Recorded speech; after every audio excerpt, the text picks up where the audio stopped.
There comes a time when we are no longer troubled by matters of gain and loss. We choose to smile in silence, to walk through all pressures with serenity in our hearts. This is not weakness, but the choice of one who has come to understand the ways of the world. Happiness comes not from struggle, but from the peace within our own hearts. Amidst the complexities of life, we wish only for the years to pass in quietude. May this life bring peace to us and to those we love. For at times, living simply is precisely the way we touch the most profound completeness. There are days when we feel as though we have fallen into an invisible void. The mind is heavy. The heart is burdened with countless unspoken things. All efforts seem to yield no fruit. In such times, it is easy to feel weary, easy to surrender. We look around and see that everyone is busy, each confronting their own private worries. And in our own solitude, we realize that no one can live our life for us. No one can carry the suffering we bear. Such is life. There are sorrows that have no name, fears that cannot be shared. Sometimes a single careless word or an indifferent glance is enough to wound the heart. Many seek to escape through work, through amusements, through social media, but the more they flee, the more unsettled their minds become. Then, one night, when all has quieted, we face our own selves and understand that true suffering lies not outside, but within our very own minds. The Buddha taught that all suffering arises from the mind. When our minds are filled with resentment, aversion, delusion, and craving, then no matter how beautiful the world outside may be, our hearts remain in darkness. But when our minds know how to let go, how to see all things with a heart of loving kindness, then we can find peace even amidst the storms of life. Peace is not the absence of storms, but the stillness of the mind amidst the storm, calm as a lake's surface. Perhaps this is why the Buddha's teachings have become a miraculous balm for those who are weary. Each evening, by spending just a few minutes listening to the words of the Dharma, we feel as if we are returning to our true selves, washing away the afflictions that have settled in our minds. The deep, warm sound of the sutras, the verses of the gathas, are like a cool stream seeping into a parched soul. To listen to the Buddha's teachings is not only to learn the path, but to learn how to return, how to love, let go, and heal. As we listen, we understand that suffering is not something to be escaped, but something through which we recognize our true selves. Every sorrow is a lesson, every teardrop a reminder that we have craved too much, clung too tightly, been too harsh with ourselves and with others. Understanding this, we no longer blame the world, no longer blame others, but simply look back in silence, smile, and say, "So it is that all things arise from causes and conditions." Life is like a river, at times placid, at other times churning with waves. We cannot control its flow, but we can learn how to swim within it. The Buddha's teachings are like a lamp in the night, illuminating the path we walk. When the mind is weary, listen to the Buddha's teachings. When the heart is sad, return to the breath. With just one mindful breath, our mind can find stillness amidst 1,000 scattered thoughts. Happiness is not, in truth, far away. It is right here, in the moment we know how to stop, how to listen to our own selves. Each night before sleep, instead of letting the mind drift along with worries, sit peacefully, close your eyes, and listen to the words of the Buddha. A few minutes is all it takes, yet it is enough to soothe the heart, enough to release afflictions, and enough to see that, in truth, peace has never left us. It is only that we have forgotten the way back. Listening to the Buddha's teachings each night is a way to cultivate the spirit. It is the path of return. It requires no elaborate rituals, no complex forms, only a sincere heart and a mind that knows how to listen. Then we have already begun to walk the path of awakening. And when the mind gradually awakens, suffering naturally dissolves. When the mind knows how to let go, the heart is naturally light. When the mind is bright, the path of life is naturally bright. Therefore, when the mind is weary, listen to the Buddha's teachings. Let the Buddha's words be like the evening dew, seeping into every corner of the soul, calming the surging waves within the heart. There are days we feel our hearts are heavy. So many plans unfulfilled, so many wounds unhealed, so many unfinished things that keep us from sleeping peacefully. In the rush of life, everyone is trying to gain an advantage, trying to prove themselves capable and strong. But when night falls, when the sound of traffic in the street subsides, when there is nothing left but ourselves and our breath, we realize that what exhausts us most is not our work, not other people, but the very things we cannot let go of. Letting go. It sounds simple, yet it is the most difficult lesson in life.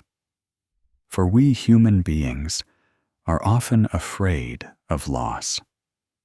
We fear losing money, losing affection, losing reputation, losing faith. We fear being hurt, fear being forgotten, fear no longer being loved as before. And so we try to hold on, try to control everything, even though we know in our hearts that some things cannot be forced. The more we try, the more unsettled our minds become. The more we grasp, the more tightly suffering clings to us. The Buddha taught that the root of suffering is clinging. When we cling to a person, we suffer because of that person. When we cling to a thing, we suffer because of that thing. For the nature of life is impermanence. Everything changes. Everything flows by. Nothing can exist forever. When we do not understand this, we will forever struggle amidst the vortexes of gain and loss, of love and hate, of grasping and letting go. Only when we know how to let go can our hearts truly be light. To let go, according to the Dharma, is not to flee or to be indifferent. It is not to abandon life or to sever affections. To let go is to see deeply, to clearly understand the nature of all things so that the mind is not bound by them. When we understand that all things arise from conditions and cease due to conditions, we will learn to smile when conditions come together and to be calm when they fall apart. The story of the merchant and the jade vase is a testament to this. Hung, a wealthy and ambitious merchant, always carried with him a precious jade vase left by his father. It was a treasure he regarded as his very soul, a symbol of success and of his family's glorious past. He never let the vase out of his sight, keeping it within his view no matter where he went or what he did.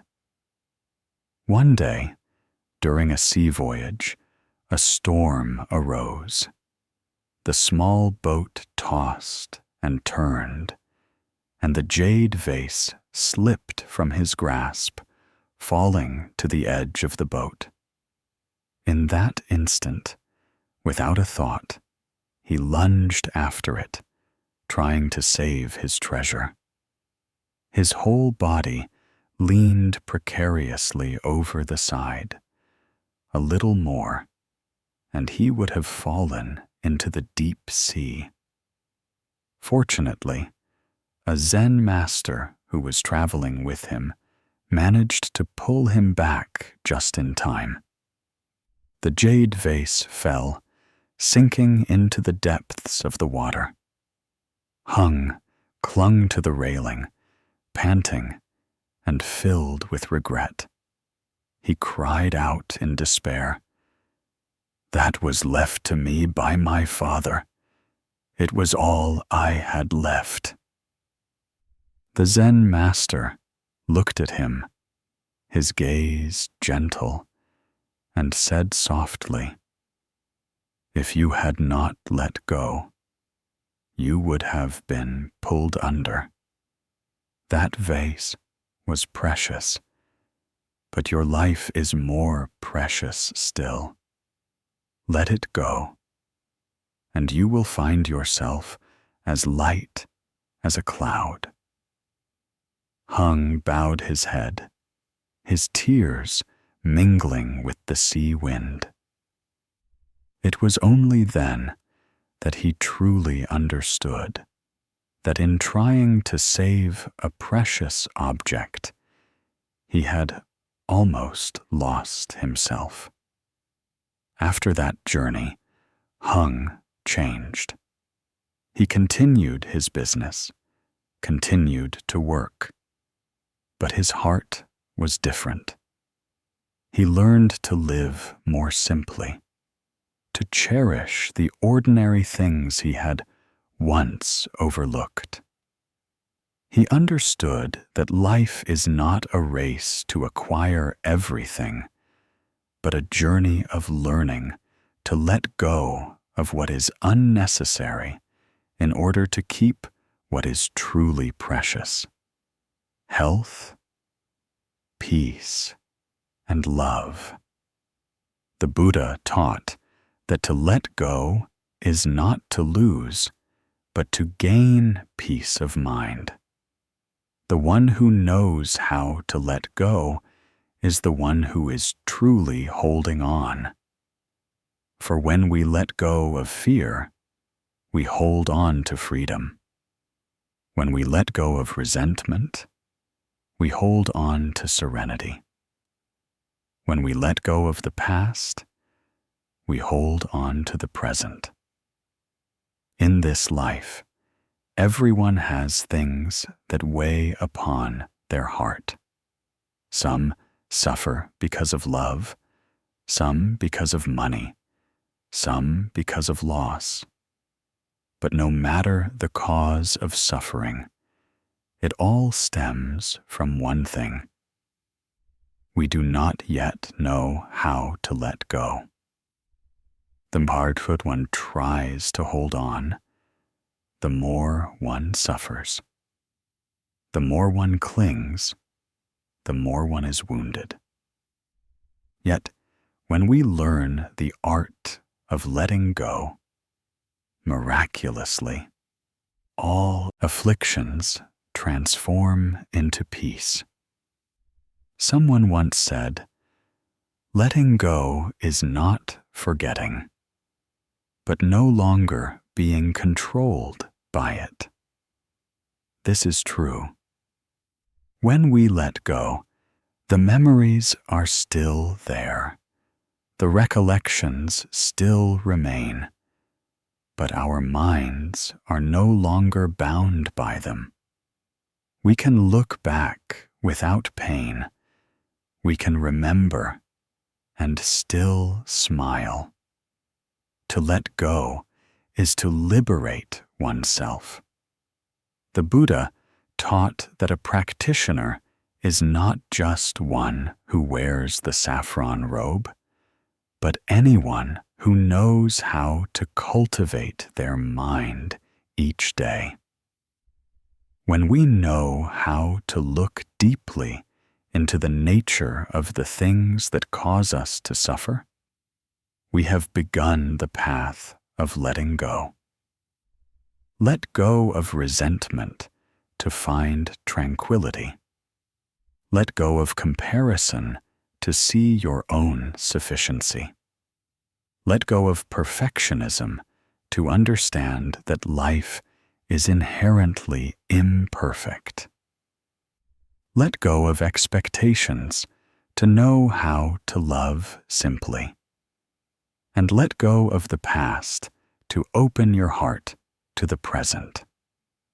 Letting go is a journey, not a single day's result.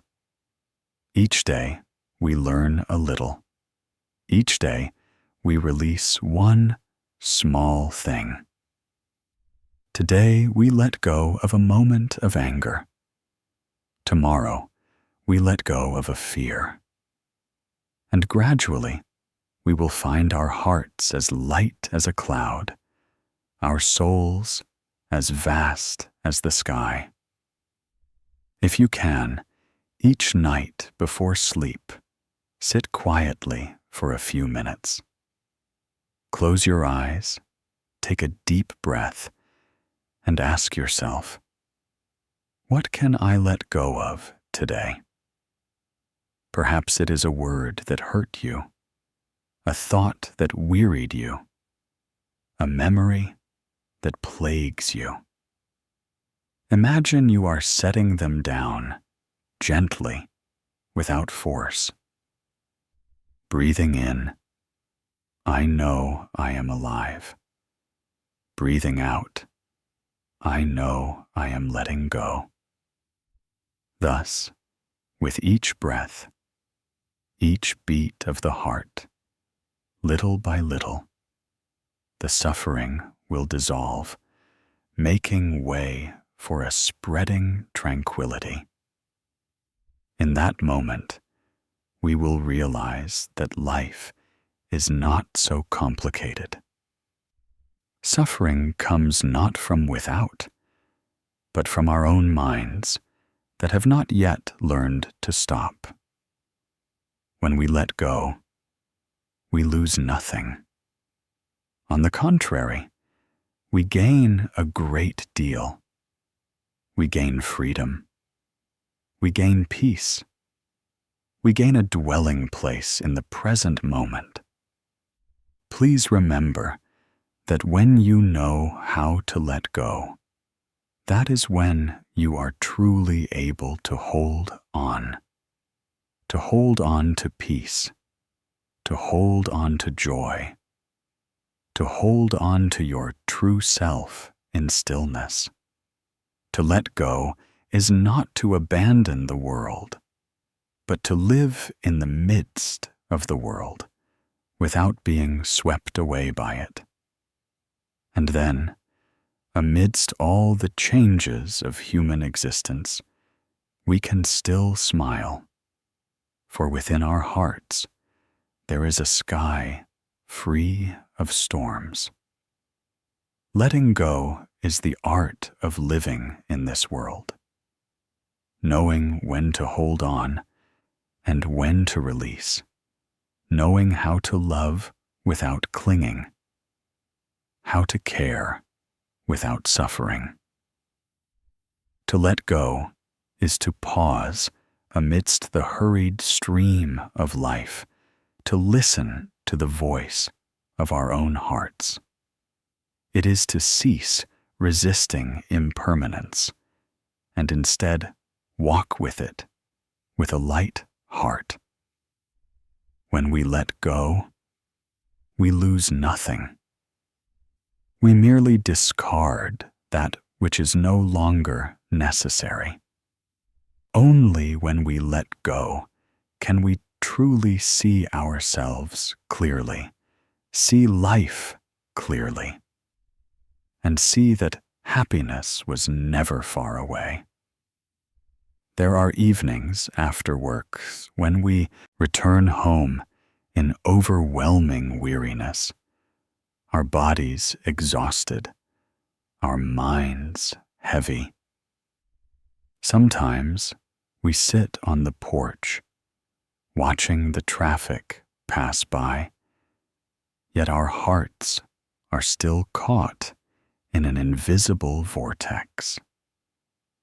The pressures of life, of work, of money, of relationships leave us feeling suffocated. We see ourselves striving day after day, yet it seems never to be enough. We worry about today only to fear tomorrow. We fear failure only to then fear being forgotten. And so our hearts accumulate layer upon layer of anxiety, layer upon layer of fatigue, like a room long left untended, dust clinging everywhere, until we can no longer see our own reflection in it. The Buddha taught that when the mind is at peace, the world is tranquil. When the mind is agitated, life is in turmoil. This seemingly simple statement holds a profound truth. Pressure does not truly come from without, but from within a mind that is not yet at peace. When the heart is filled with clinging, every small matter becomes immense. When the mind is not sufficiently bright, We see affliction wherever we look. Pressure is not due to life being too harsh, but to our carrying too many burdens of expectation, of comparison, of perfectionism, of fear. There is a story about a teacher named Mai who had been in the classroom for nearly 20 years. She was a dedicated person who loved her profession and her students, but in recent years, she had constantly felt tired. Each morning, upon entering the classroom, she no longer saw joy in her students' eyes, but only grades, examinations, and stressful meetings. Colleagues competed, parents made demands, and superiors applied pressure, causing her to gradually become hardened. At night, she could not sleep. Her heart felt as heavy as a stone, as if something were weighing her down that she could not remove. One day, after many months of working without rest, she took a few days of leave. She returned to her hometown, staying in her parents' old house, a place she had not visited for a long time. The room was covered in a thick layer of dust. Every desk, every windowsill was shrouded in a hazy film. Sunlight streamed through the gaps in the curtains, illuminating the dust motes dancing in the air, creating a scene that was at once beautiful and sorrowful. She looked around and felt her heart sink. Taking a cloth, she began to wipe down every small corner. She did not rush, but gently cleaned away the old dust. With each pass of the cloth, the dust vanished, revealing the bright wood beneath, just as it had been long ago. When she came to the study desk where she once sat reviewing her lessons, she suddenly burst into tears. She realized that this room was just like her soul.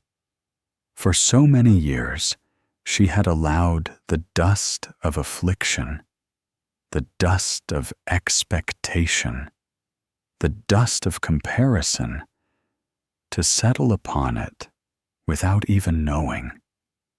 She had been so busy that she had forgotten to clean her own mind.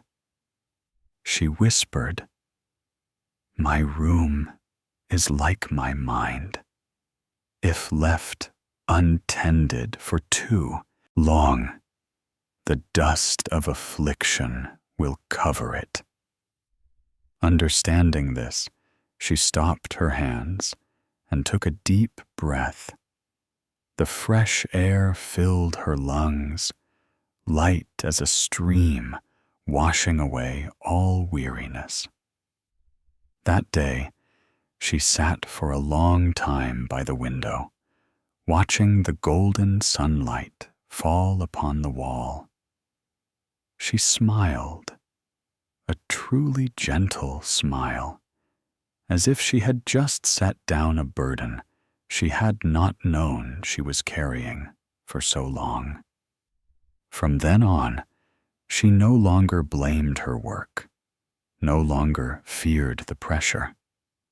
Each morning, before entering the classroom, she would take a few minutes to breathe deeply and smile at herself. When a student made a mistake, she did not rush to scold, but chose to understand. When a colleague was difficult, she did not react, but chose to listen. When faced with a request from a superior, She simply did her best without becoming attached to the outcome. Whenever her mind was agitated, she would remember that dusty room and remind herself, cleanse the mind each day. The Buddha taught that one who knows how to clean their own mind, though living in the midst of the world, is as if dwelling in a pure land. For the dust of the world is not out there, but within our very own hearts. When the mind is covered by greed, aversion, and delusion, we see suffering everywhere. But when we have cleansed our minds, the world naturally becomes clear. Pressure is an inherent part of life. No one can avoid it. But if we learn to observe it, we will see that pressure itself is not bad. It only becomes heavy when we cling to it, when we believe that we must be perfect, must be better than others, must achieve everything. In truth, no one in this life is forever superior to another. Only those who know how to live lightly will find true happiness. The Buddha once said that if a person can let go of the clinging mind, they can smile even in the midst of a sea of suffering. For suffering lies not in the circumstances, but in the mind. When the mind is bright, we look upon life with a heart of gratitude, and even pressure becomes an opportunity for practice. When the mind is clear, we face all challenges with forbearance, and then nothing can cause us to suffer. Try sitting down and breathing in deeply. Feel the breath enter and leave. Feel the steady and peaceful rhythm of your own heart. Each time a thought arises, do not push it away. Simply smile and acknowledge it. Let all things come and go, like clouds passing in the sky, like waves that crest and then dissolve upon the shore. This is the way to wipe the dust from the mind. Every breath is a cleansing, every moment of awareness a washing away of affliction. In the evening before sleep, we can practice a short meditation. Sit quietly, relax the entire body. Breathing in, know that you are alive. Breathing out, know that you are letting go. Gently ask, am I carrying anything heavy today? If so, imagine you are setting it down, like placing a heavy bag on the ground after a long journey. Feel the lightness spread throughout your body. With each breath, each moment, you are returning to your true self. When the mind is cleared, you will find that things in the world become more pleasant. The people around you, even those who once made you weary, become more deserving of compassion than anger. Every word, every glance, everything that happens is just like a passing breeze, no longer having the power to stir you. At that point, you no longer fear pressure, for you understand that pressure is merely a challenge to help you grow. People ask, how can one not feel pressure in this life? The Buddha's answer is very simple. It is not about having no pressure, but about not letting pressure dominate the mind. It is like a boatman in the middle of a river. Water surrounds the boat, but it only sinks when water floods into it. Life is the same. Pressure only causes us to suffer when we let it flood into our hearts. But if the mind is firm, it can remain serene amidst the storms, like the placid surface of a still lake. Live more slowly. Listen to yourself more. Perhaps we do not need as many things as we think we do. We do not need to be so perfect. We do not need everyone to understand us. We do not need everything to go our way. We only need to know how to cleanse our minds each day, how to let go lightly, how to smile. Then, no matter how much wind and dust there is outside, we can still maintain a pure space for ourselves. When the mind is clean, life is bright. When the heart is light, all burdens dissolve. Let this life remain as it is. But let us be different. Different in that we do not allow our minds to be shrouded in affliction. Different in that we know how to stop, how to breathe, how to smile amidst imperfections. For when the mind is at peace, all things become peaceful. And if today you feel weary, just sit down, take a very deep breath, and say to yourself, I am tidying the room within my mind. Then gently breathe out and feel the pressure gradually dissolve. Life is still there. Work is still there. Worries are still there. But our mind is different. When the mind is bright, life is also bright. When the mind is clear, all things are clear. And when the heart is light, nothing can bring us down. There are nights when we sit alone in a quiet room, looking at old photographs. Old memories return like a river flowing upstream, surging within the mind. Perhaps it is a face that was once familiar, a voice that once warmed our heart, or just a fleeting memory that makes the heart ache. Many people live in the present, but their minds still wander in the past. They still smile.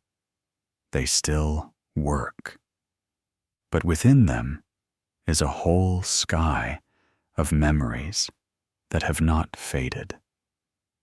And sometimes it is precisely these things that have passed which become invisible chains, binding the soul and preventing one from truly living a full life. Today, the Buddha teaches that the past has ceased. The future has not yet come. Only the present is real. This teaching sounds simple, but to live fully in this very moment is a lifetime's practice.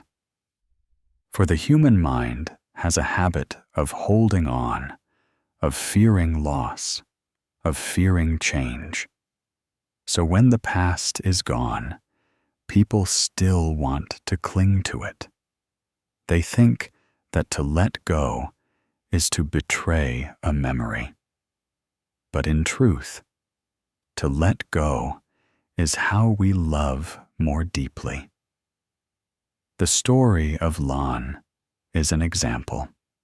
She was a gentle and kind woman who lost her husband when she was just over 40. Her husband, Hoa, had been the pride of the family, a husband who cherished his wife, loved his children, and was sincere with everyone. The day he departed from this world in a traffic accident, it was as if the sky had fallen before her eyes. At the funeral, she sat silently, looking at his portrait, her tears flowing endlessly. From then on, every evening, she would light a stick of incense, sit beside his photograph, and talk to him as if he were still there. She would tell him about the children's schooling, about matters in the house, even the trivial things they used to share. Her tears had run dry, but her heart was still soaked in sorrow. Once, a close friend advised her to go to a temple, saying that she should pray for her husband's soul to find peace, which would also help lighten her own heart. She listened and brought her husband's photograph to the temple. While waiting for the ceremony, she sat in the temple courtyard, watching the people pass by. In front of her was a nun sweeping leaves. As each leaf fell, the nun would gently gather it, unhurried, untiring. Lan suddenly found this image so peaceful. After the ceremony, she met the nun and told her of her pain. The nun listened, then just smiled and said, "That photograph is the past. Those tears are the future. Only the present can make you smile." Lan was taken aback. The nun continued, "The person is gone, but the love remains. However, if you keep clinging to the old image, the deceased cannot be at peace, and the living cannot be happy. The past is like a beautiful painting, but if we keep gazing at it, we will forget the painting we are creating today." Lan stayed at the temple for a few days.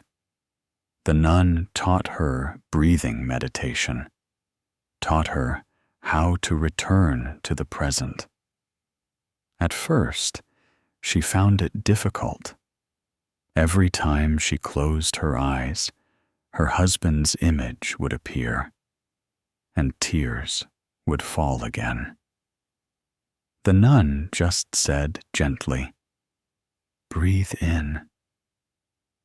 Feel the breath entering your body, and as you breathe out, let all memories follow the breeze. There is no need to chase them away, only to recognize them." And so, day by day, Lan learned to sit quietly, learned not to run away, but to look directly into the pain in her heart. One day, as she was breathing in, she caught the faint scent of incense, and the sound of the temple bell resonated. In that moment, she felt a strange sense of peace. It was not that the sorrow had vanished, but that it had become gentle. she suddenly understood that her husband had never been far away. He had merely transitioned to a different form, while his love remained in every breath she took, in every wholesome deed she performed. The day she left the temple, the nun gave her a string of prayer beads and said, "Whenever your heart feels heavy, count each bead. Each bead is a breath returning to the present." From then on, Lan still lit incense every evening, but instead of weeping, she would join her palms, smile, and pray, "May you go in peace. I will live the rest of my life to the fullest." Each morning, she would open the window to welcome the sunlight and listen to the birds sing, her heart lighter. The pain was still there, but it was no longer a bleeding wound. It had become a healed scar, reminding her of love, of impermanence, and of how to live serenely in the world. The Buddha taught that the past is an illusion, the future is a void. Only the present is real. If the mind is constantly pulled by things that have passed, we cannot see the flowers blooming today. The past, whether beautiful or sad, is merely the wind that has blown by. We cannot hold on to the wind, just as we cannot bring back what has been lost. What we can do is learn from it, understand from it, and then smile and step forward. One who lives forever in the past is like someone holding a hot coal. The tighter they grasp, the more they are burned. But if they know how to put it down, their hand will no longer be seared. To let go of the past is not to deny what has been, but to learn how to put it in its proper place. For those memories, whether painful or happy, have already fulfilled their role. They came to teach us how to love, how to lose, how to cherish, and how to let go. In the Buddhist teachings, there is a very profound concept called impermanence. Everything in the world changes. Nothing remains the same. People, material things, emotions, even thoughts are ceaselessly arising and ceasing. Realizing impermanence, we no longer fear loss, for we understand that nothing is forever for us to hold on to. It is precisely in this change that we see the value of each present moment. Many people think that they can only be happy when they achieve something. They forget that happiness is not in front or behind, but right here in every breath. A cup of tea in the morning, a gentle breeze rustling through the hair, a sincere smile. All are happiness if we know how to pause and feel them. To let go of the past is to learn how to return to oneself. When we stop and listen to our breath, we will realize that right in this moment, we are still alive, still have the opportunity to love, still can begin anew. No matter how many mistakes, how much hurt there was in the past, it cannot define who we are in the present. Everyone has the right to be born anew from today. A simple exercise the nun taught Lan was breathing meditation. Breathing in, I know I am breathing in. Breathing out, I know I am breathing out. As the breath deepens, one says silently, breathing in, I return to the present moment. Breathing out, I smile with peace. Just a few minutes each day, and miraculously, the mind will become light again. All anxieties, all memories will gradually dissolve like morning dew in the sunlight. Someone might ask, if we let go of the past, will we still remember those we loved? The answer is yes, but it will be a clear memory, without clinging, without suffering. Just as when looking at a withered flower, we do not regret, but only smile for having once seen it bloom. When the mind is clean, life is bright. When the heart is light, all burdens dissolve. What is called peace comes not from having no sorrows, but from knowing how to walk through sorrow while keeping the heart as clear as a still lake. Though a wind may blow, the water returns to its quietude. If today you are carrying the pain of the past in your heart, try closing your eyes, taking a very deep breath, and whispering to yourself, everything has passed. I choose peace. Do not chase away the memory, nor cling to it. Just smile and let it drift like a leaf falling onto the surface of a lake. The water may ripple, but it will become still again. That is the nature of the mind that knows how to let go.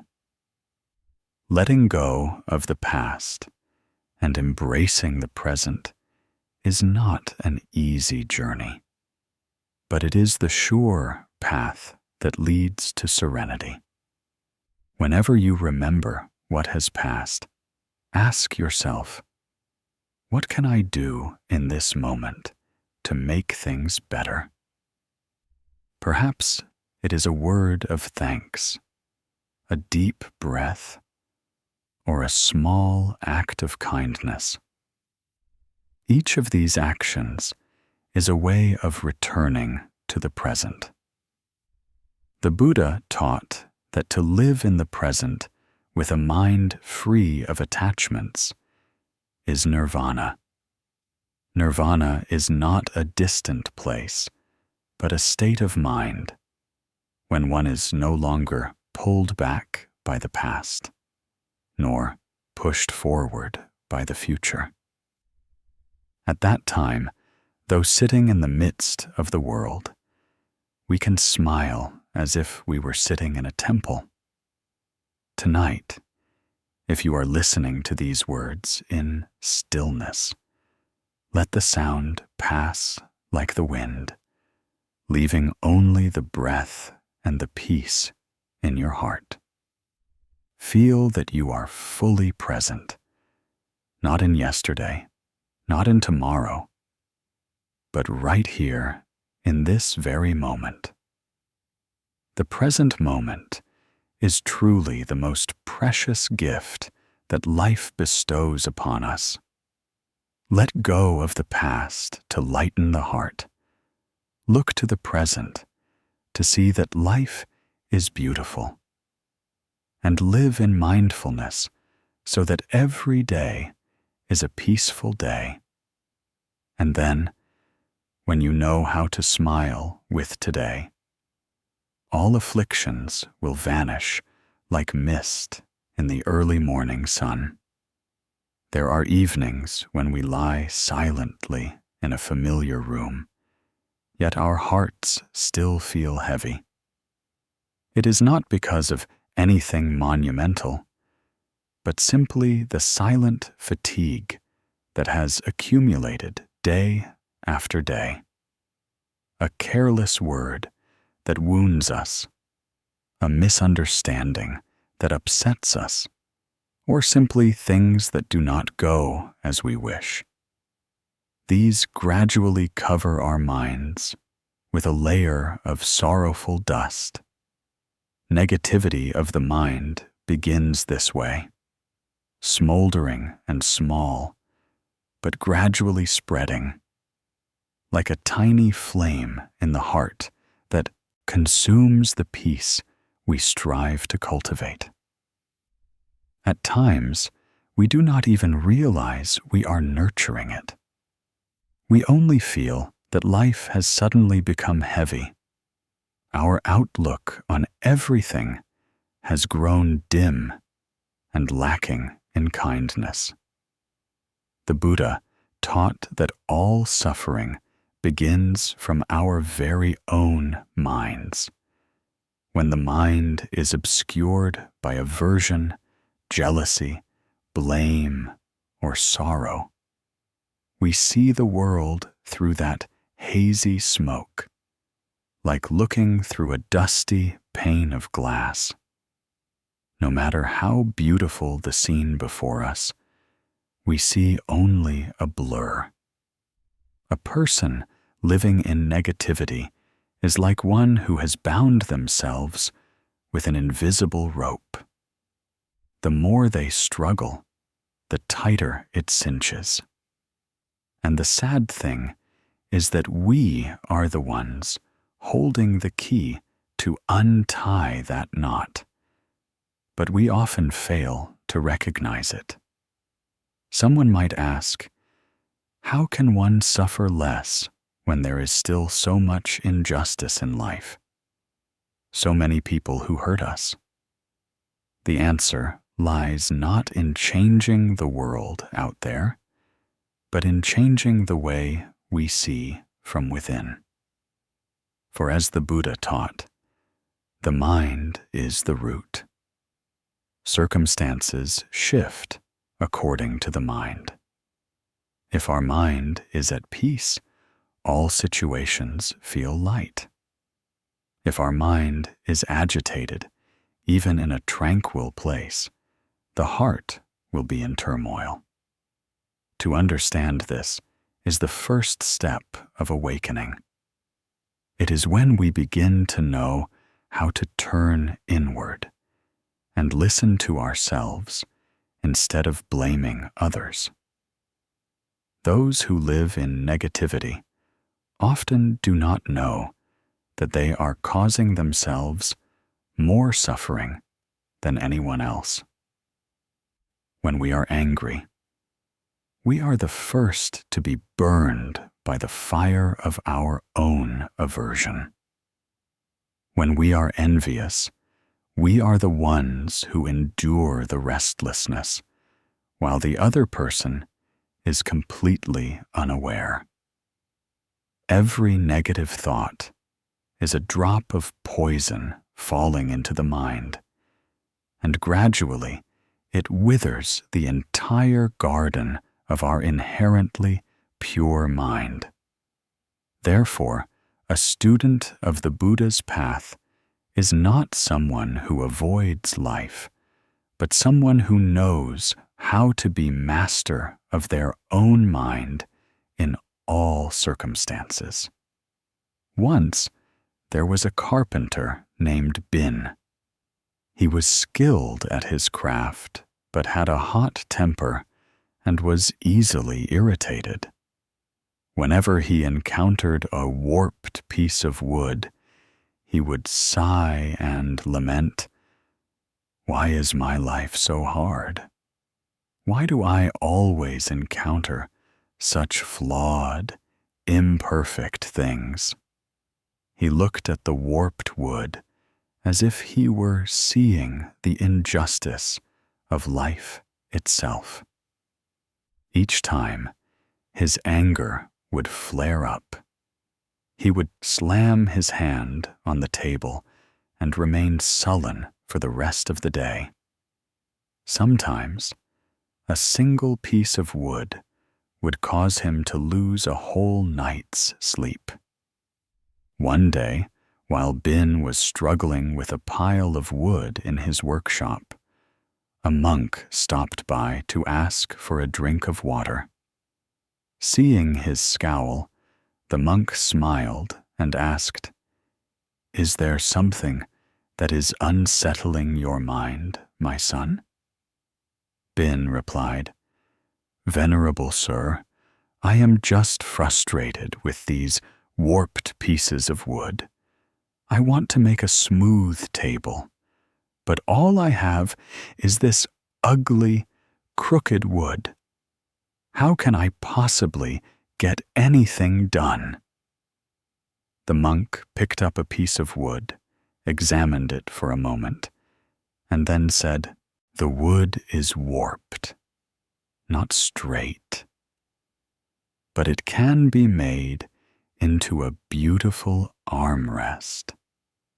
Just as in life, there are things that do not go our way.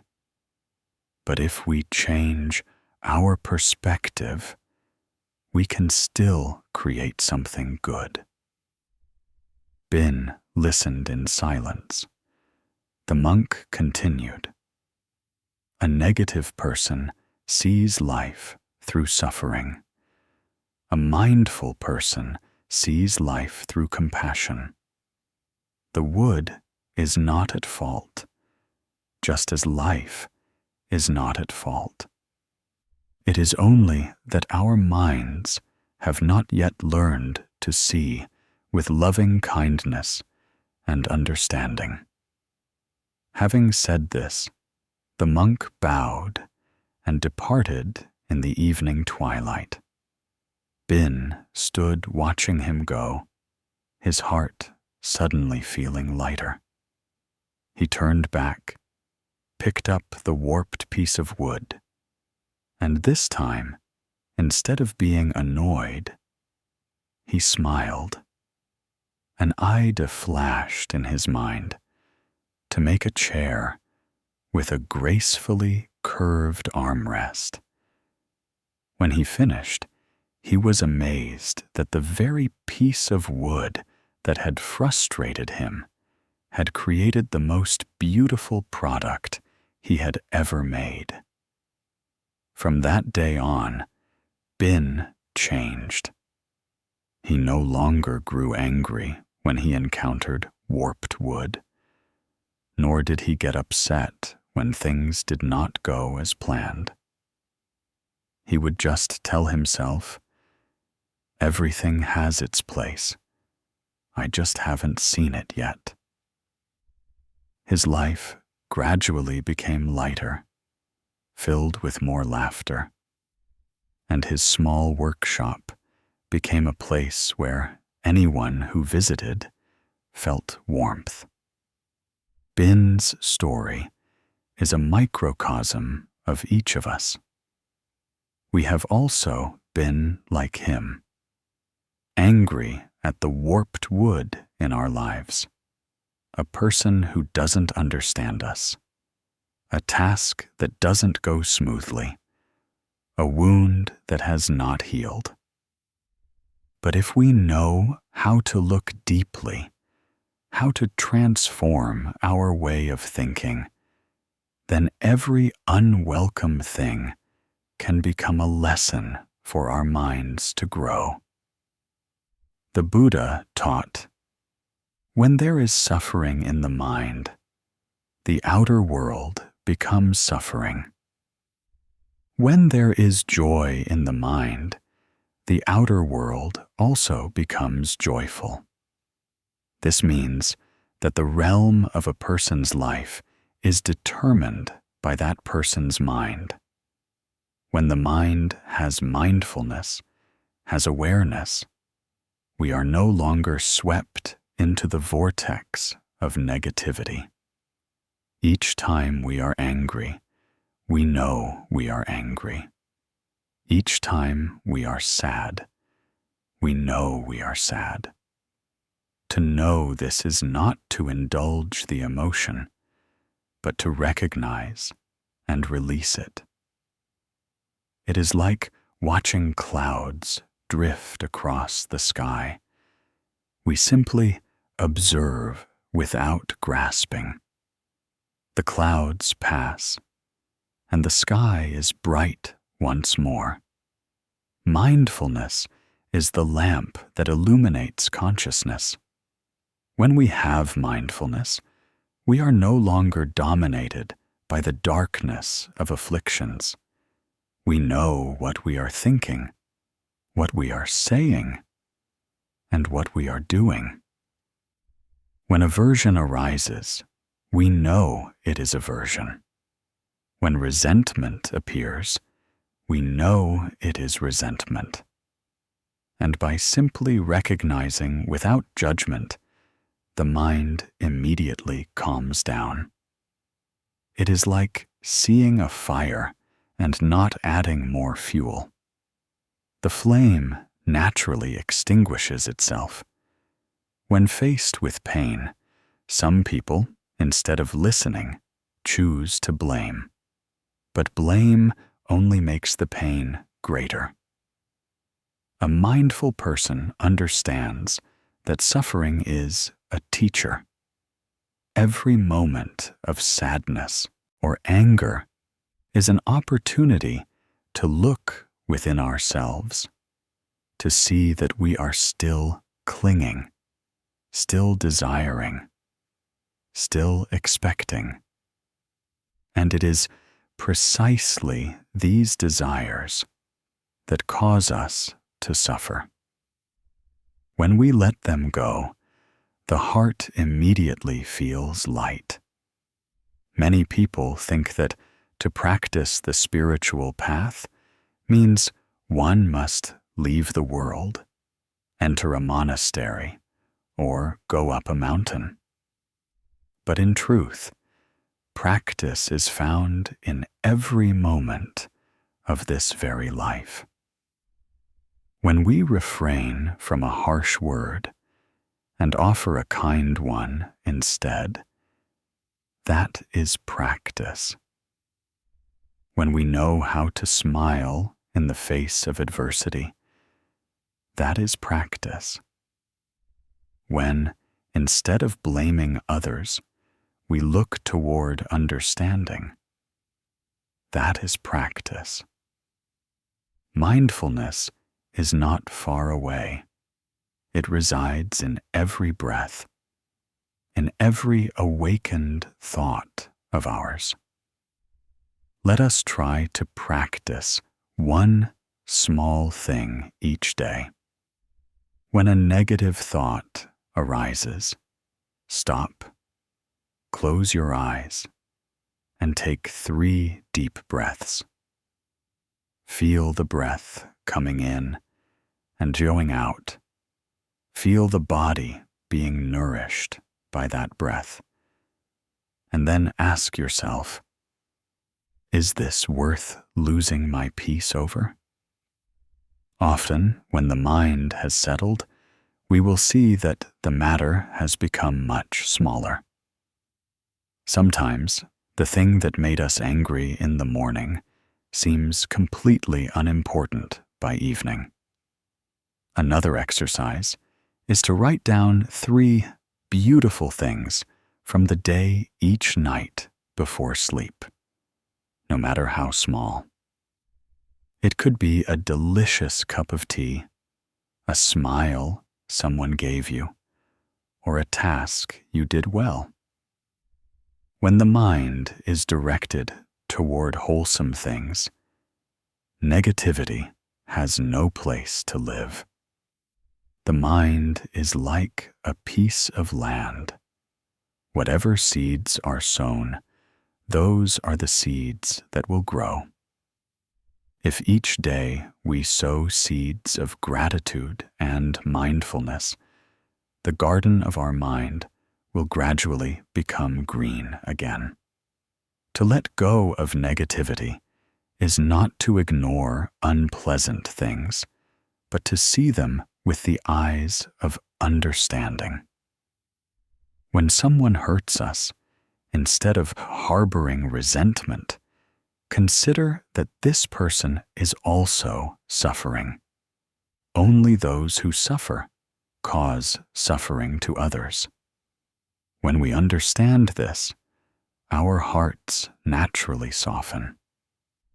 And when the heart softens, suffering also dissolves, like water flowing gently through a rock crevice. No matter how hard the rock, the water passes through lightly without harming itself. The Buddha once taught that when one repays hatred with hatred, hatred will never cease. Only by repaying hatred with virtue does hatred dissolve. A person living in mindfulness understands that every time we maintain our calm and do not react hastily, we are stopping a stream of negative karma. Every time we choose compassion instead of aversion, we are creating new merit. And little by little, in this way, our lives become lighter. Life can never be completely free of suffering, but we can suffer less. That is the core of spiritual practice. Life does not become less difficult. It is we who suffer less when our minds know how to transform. Understanding this, we will stop expecting others to change, stop blaming life, and turn inward to change our own minds. For when the mind is bright, the world is at peace.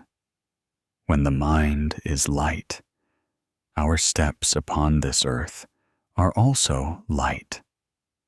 The evening is the most suitable time for us to look within. After a long day, sit quietly, relax, and listen to the rhythm of your breath. If there is anything heavy in your heart, give it a name. This is sadness. This is anger. This is anxiety. Then smile at it as you would an old friend. Every emotion will eventually pass. Only mindfulness remains. When we are aware enough to recognize them, the shadows of negativity gradually fade away without any need for force. Imagine your mind is like the surface of a lake. Each time you feel anger or sadness, it is like a stone being thrown in. The water becomes murky, not because the lake is flawed, but because the waves have not yet stilled. When we sit quietly and throw no more stones, the water naturally becomes clear again. Life is the same. We need only stop feeding negativity, and the heart will gradually brighten. Someone once asked a Zen master, "Sir, how do you keep your mind from being sad?" He replied, "I do nothing. When sadness comes, I greet sadness. When sadness goes, I bid it farewell." This answer seems simple, but it contains the entire spirit of mindfulness. It is the profound understanding that all emotions are impermanent. They come and they go. The more we try to hold on, the more we suffer. The more we cling, the more we are pained.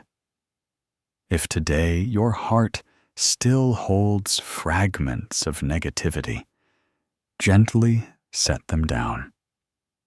There is no need to rush, no need to force it. Just a little each day. Learn to see everything with a more peaceful, more understanding, more forbearing mind. Then you will realize that the very things that once caused you to suffer are the lessons that help your mind to grow. This evening, as you listen to these words of the Buddha, allow yourself to truly rest. Rest is not just laying the body down in bed, but allowing the mind to be at home in this present moment. Leave all worries for tomorrow. In this moment, all you need is a deep breath and a gentle smile, and you are returning to your true self. Close your eyes. Feel the breath at the tip of your nose. Breathing in, I know I am breathing in. Breathing out, I know I am breathing out. Breathing in, my body is calm. Breathing out, my mind is clear. Just like that, slowly, gently. Every breath is a miracle. Every mindful moment a step on the path to awakening. When you live in mindfulness, negativity no longer harms you. It comes, you see it, you smile, and then it goes. Like a cloud drifting across the sky, leaving no trace. At that time, life becomes clear and light, like the early morning. Remember, letting go of negativity does not mean becoming cold or unfeeling, but knowing how to love in the right way, knowing how to love yourself and how to love others with a mind of understanding. When the heart has compassion, negativity cannot reside there. When the mind has the light of mindfulness, darkness spontaneously dissolves. Tonight, if anyone is listening to these words from the Lin Ung Dharma channel, may you feel a little peace in your heart. Though there are still many storms outside, as long as you have mindfulness within, you will no longer be afraid. Trust that nothing is permanent. Sorrow, too, will vanish like the morning mist under the rising sun. And in every breath, in every quiet moment, you are gradually healing yourself. Letting go of negativity is not to escape life, but to live more deeply, more truly, with a soul that is light, compassionate, and wise. When the mind is at peace, the world is at peace. When you smile, life will smile back at you. And that is precisely what the Buddha wishes to teach us. Return to the peaceful mind within yourself, where all suffering dissolves and all happiness begins. There are nights we toss and turn unable to sleep, our hearts filled with so many old stories, words that have been spoken, wounds we thought were forgotten. But with just a slight reminder, that wound begins to bleed again. There are people who were once friends, once close, once trusted, who now cause us to carry a deep and heavy resentment. We say that we no longer care, but in truth, our hearts are still heavy. Deep down, we still want them to pay a price, want justice to be served, want them to understand the pain they caused us. But then we ask ourselves, does that justice truly bring us peace? Or does it only make us more weary? For while we are consumed by resentment, the other person may be sleeping peacefully, living happily, while we are still trapped in the flames we have lit for ourselves. The Buddha taught that holding on to resentment is like grasping a hot coal to throw at someone else. You are the one who gets burned first. When we nurture resentment, we are not punishing anyone but ourselves. We are only scorching our own souls. Resentment is a smoldering fire, never bursting into a full blaze, but powerful enough to make the human heart grow cold. And only when we know how to put it down, how to forgive, are we truly free. Once, there was a man named Tan. He had been a kind man who lived in harmony with others and conducted his business honestly. For decades, he had cultivated a friendship with a man who was like a blood brother to him, sharing all joys and sorrows. But one day, for the sake of a small gain, that friend betrayed him, taking his money and leaving him empty-handed and bitter. From that day on, Tan lived in resentment. Whenever anyone mentioned his former friend, his eyes would flash with anger, his voice filled with bitterness. He would say, "I will never forgive him. I want that person to suffer as I have." And so the years passed. His hair turned white, but his heart still burned with resentment. Although he rebuilt his life, he could find no joy. Every night, when darkness fell, he would remember that traitor, and the fire of anger within him would flare up as if it had happened only yesterday. One night, he dreamed he was standing in a dark room. Before him was his friend from long ago. In his hand, Tan held a glowing red coal. He shouted and threw it forcefully toward the man. But strangely, before the coal could touch anyone, it seared his own hand. He cried out in pain and tried to let go, but his hand would not open. The fire spread, consuming his flesh. He screamed in despair. When he awoke, his whole body was drenched in sweat, his hand still feeling a burning sensation. he sat in the silence of the night and suddenly understood. That coal was the resentment in his heart.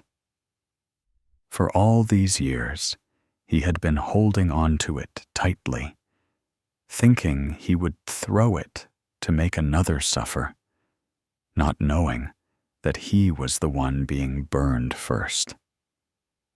The next morning, he went to the temple and, meeting an old monk, recounted his dream. The monk just smiled and said, "You have seen your own fire. No one forces you to hold it, but only when you let it go yourself will that fire be extinguished."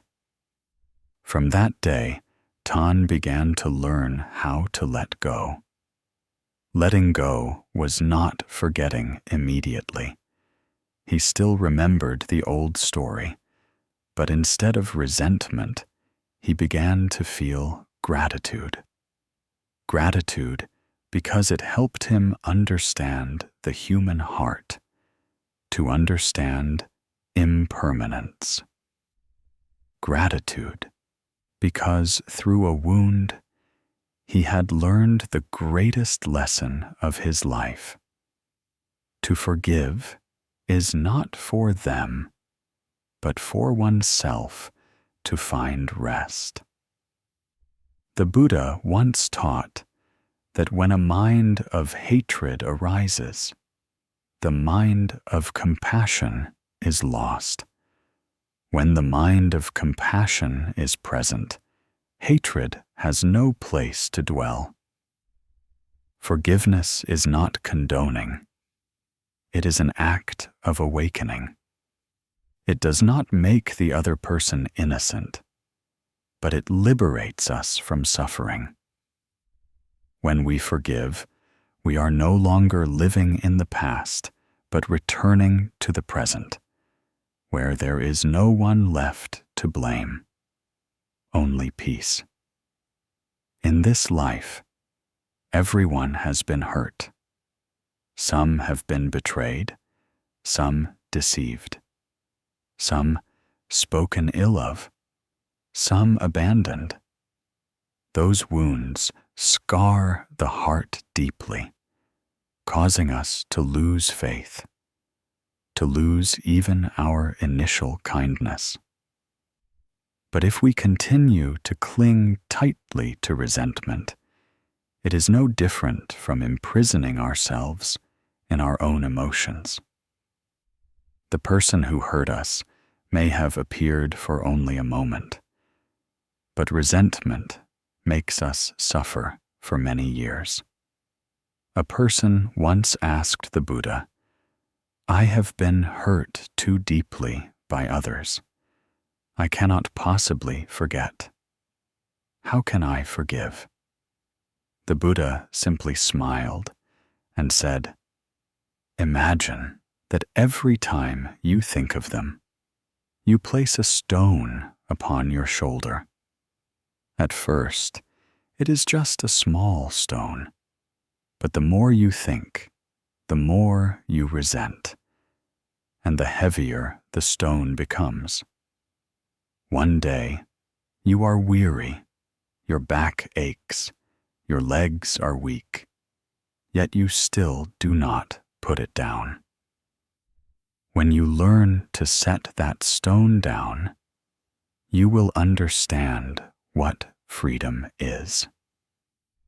Forgiveness is not an action, but a process of the mind. It begins with the recognition that we cannot change others. We can only change the way we see them. Then comes compassion, the understanding that everyone has their own suffering. Everyone is guided by their karma. And finally, there is release.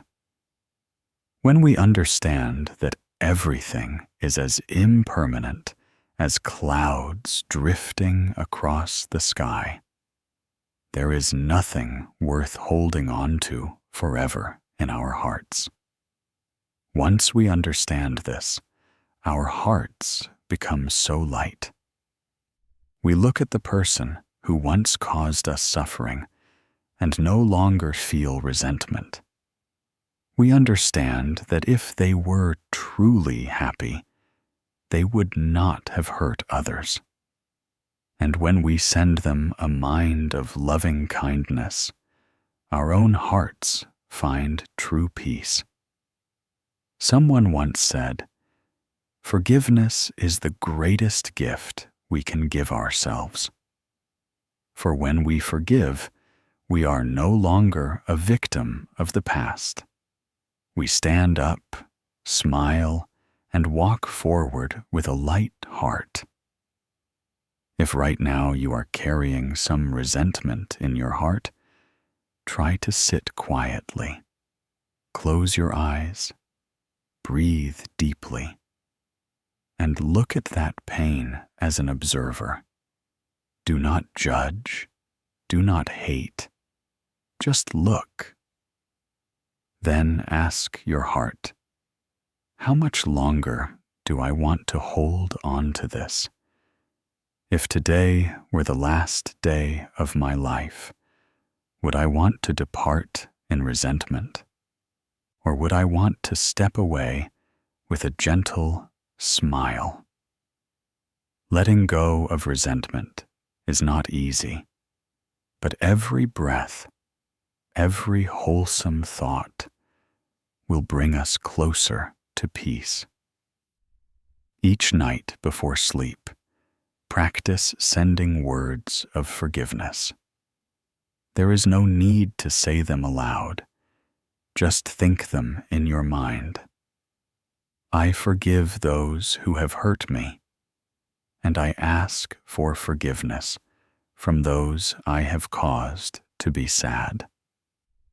Whether the other person knows it or not, as long as our heart is sincere, our mind is already lighter.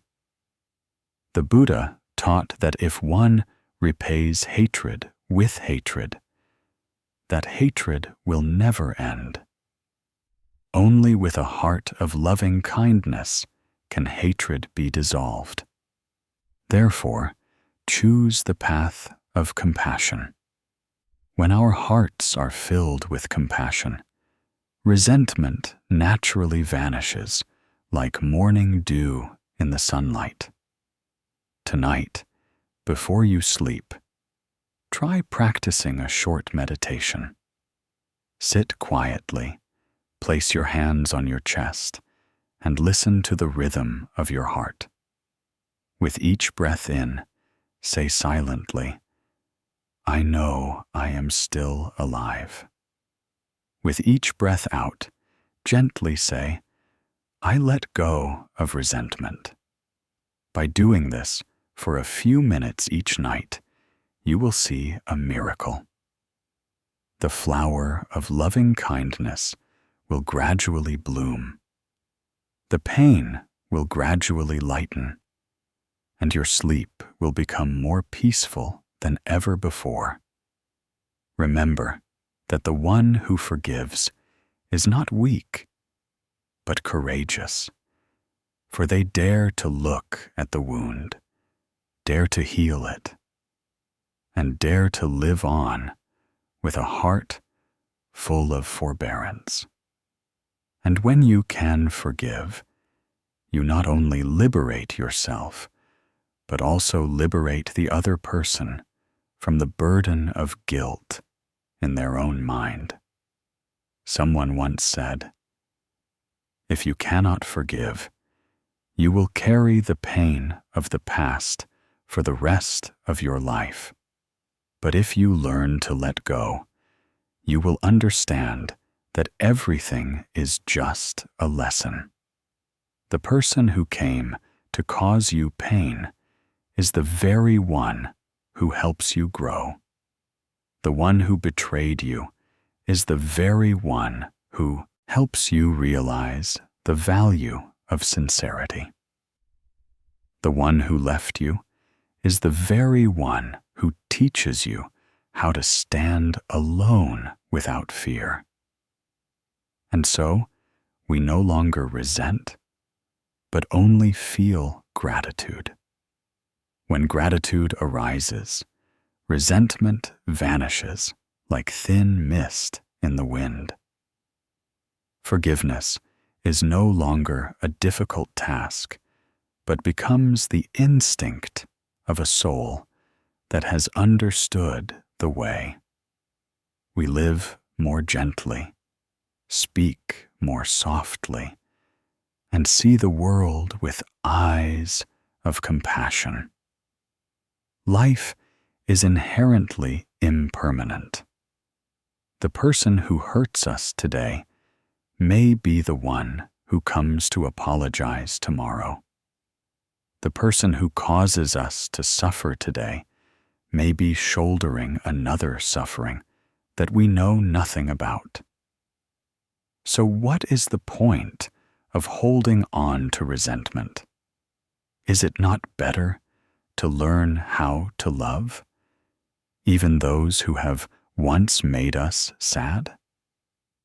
To let go of resentment does not mean to forget everything, but to choose not to let the past control the present.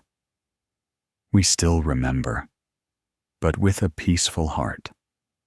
We still think, but with a mind of loving kindness.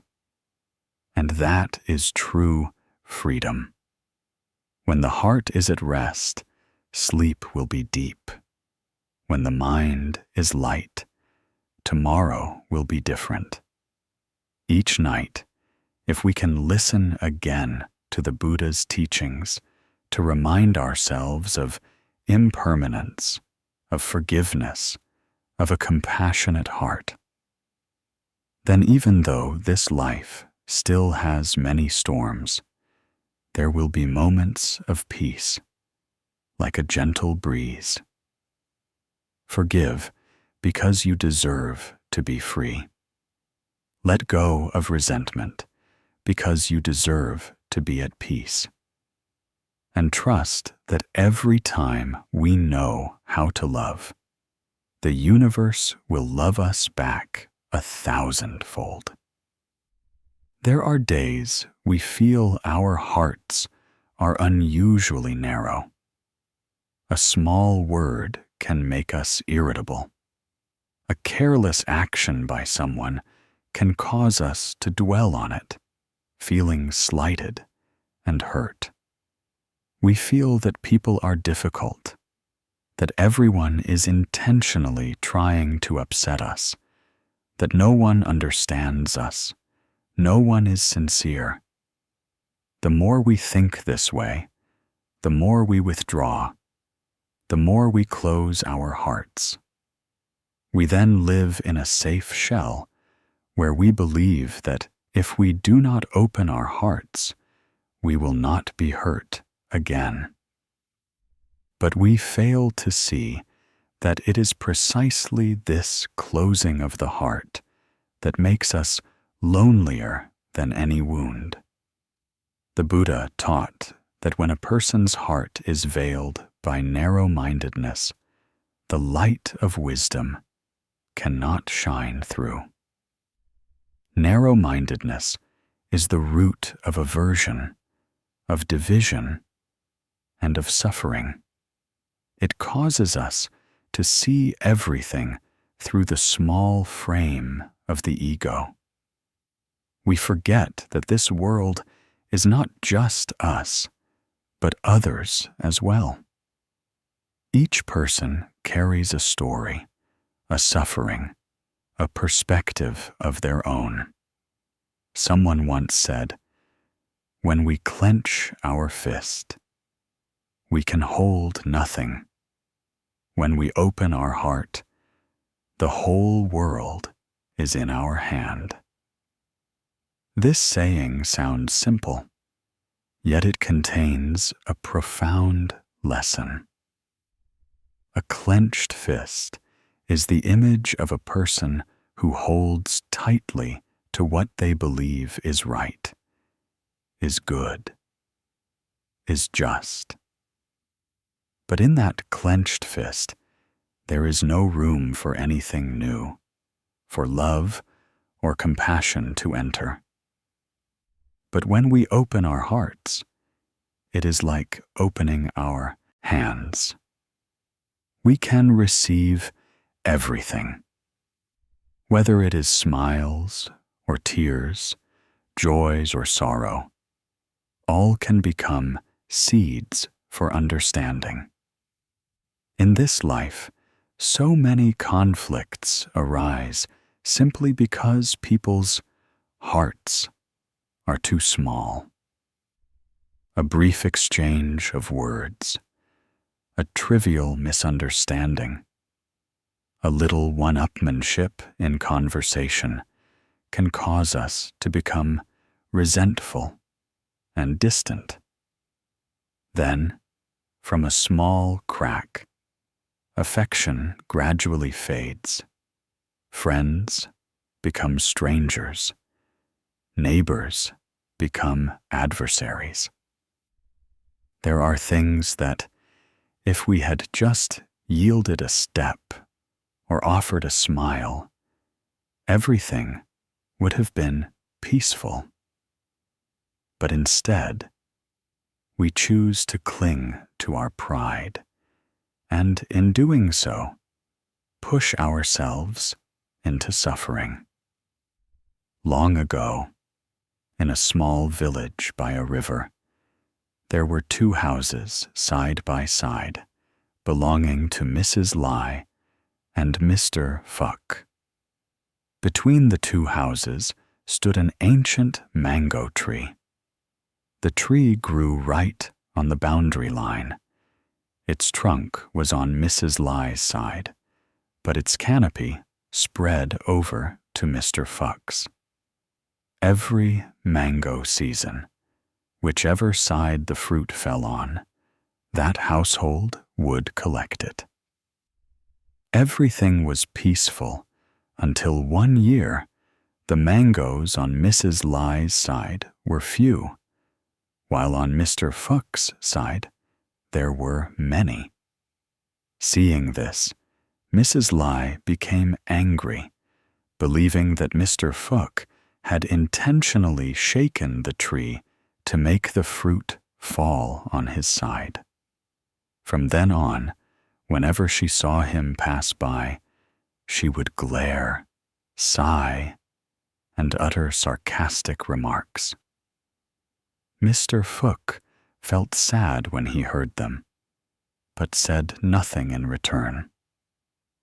One day, a strong wind blew, and mangoes fell all over his yard.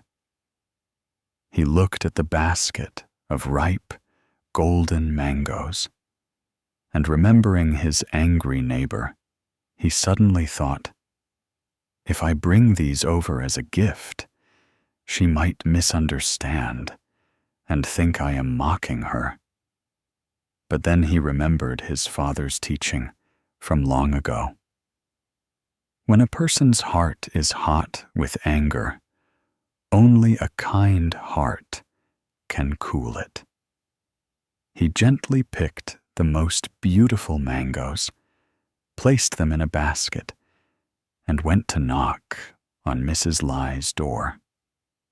When the door opened, she saw him and was about to close it, but he managed to say, "I've brought you some mangoes. The wind yesterday made so many fall, and my family can't eat them all." She paused, looking at the basket of fragrant, golden mangoes, and fell silent. She was flustered and could not say a word. He just smiled. This mango tree lives between our two houses. It doesn't distinguish between anyone. Whichever side the wind blows the mangoes to is just due to conditions.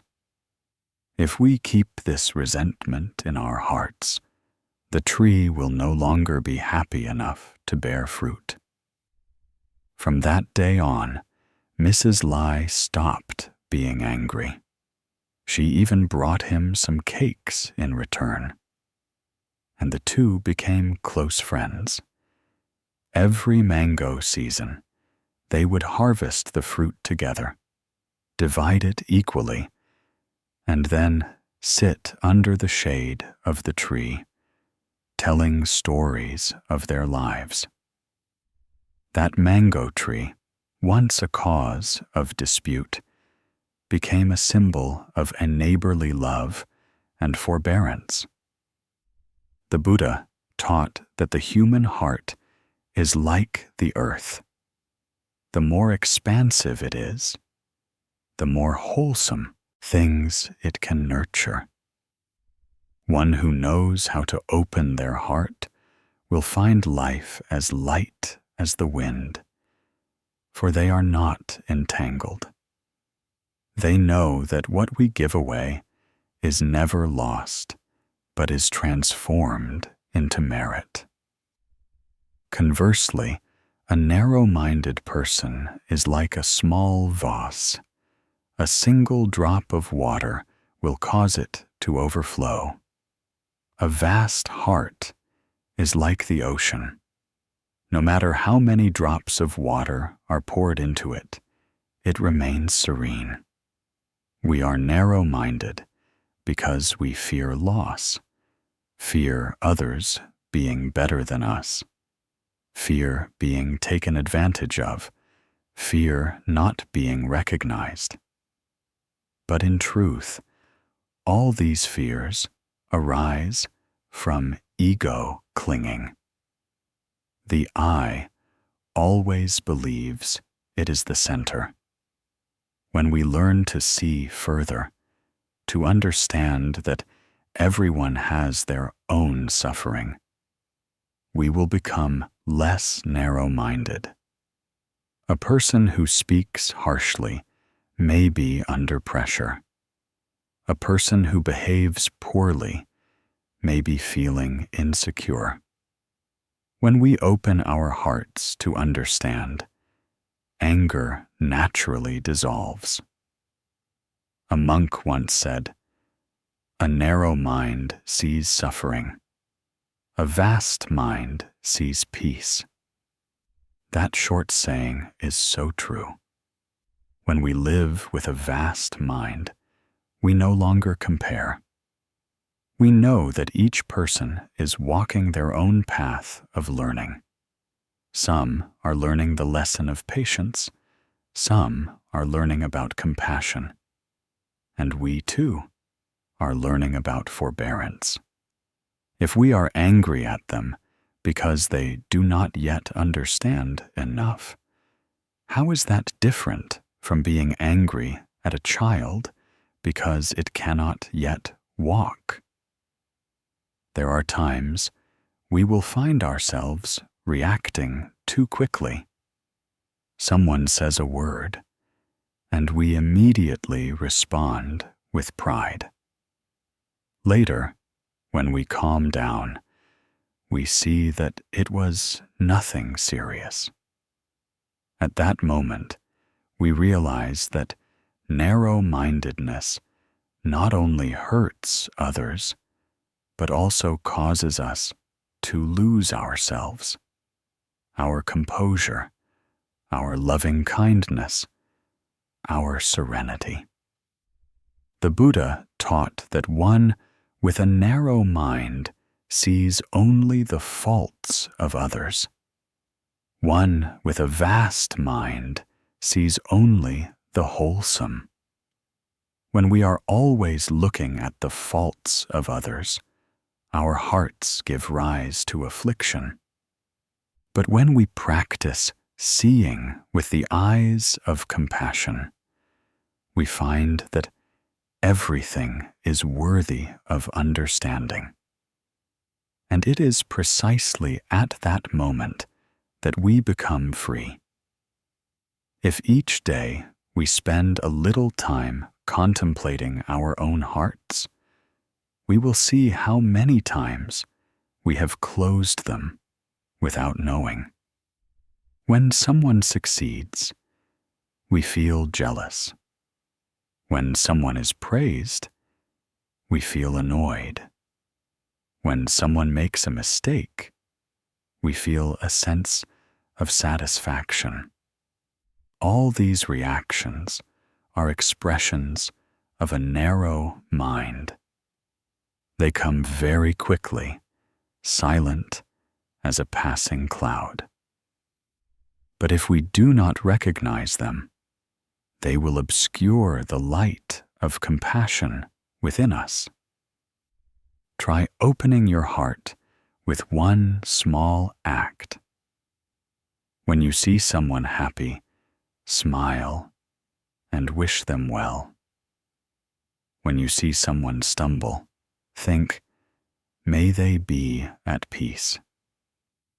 When someone does wrong, instead of blaming, think, may they soon awaken. With just one wholesome thought, we have sown a good seed in our mind. And that seed, if nurtured with a loving heart, will blossom into the flower of forbearance.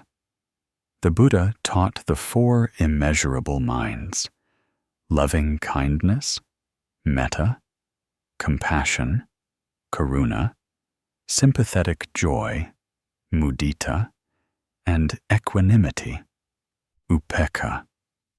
These are 4 ways of living that help people find joy and peace amidst a life of many changes. Loving kindness is the mind that wishes to offer happiness. Compassion is the mind that wishes to relieve suffering. Sympathetic joy is rejoicing in the happiness of others. And equanimity is letting go of clinging and attachments.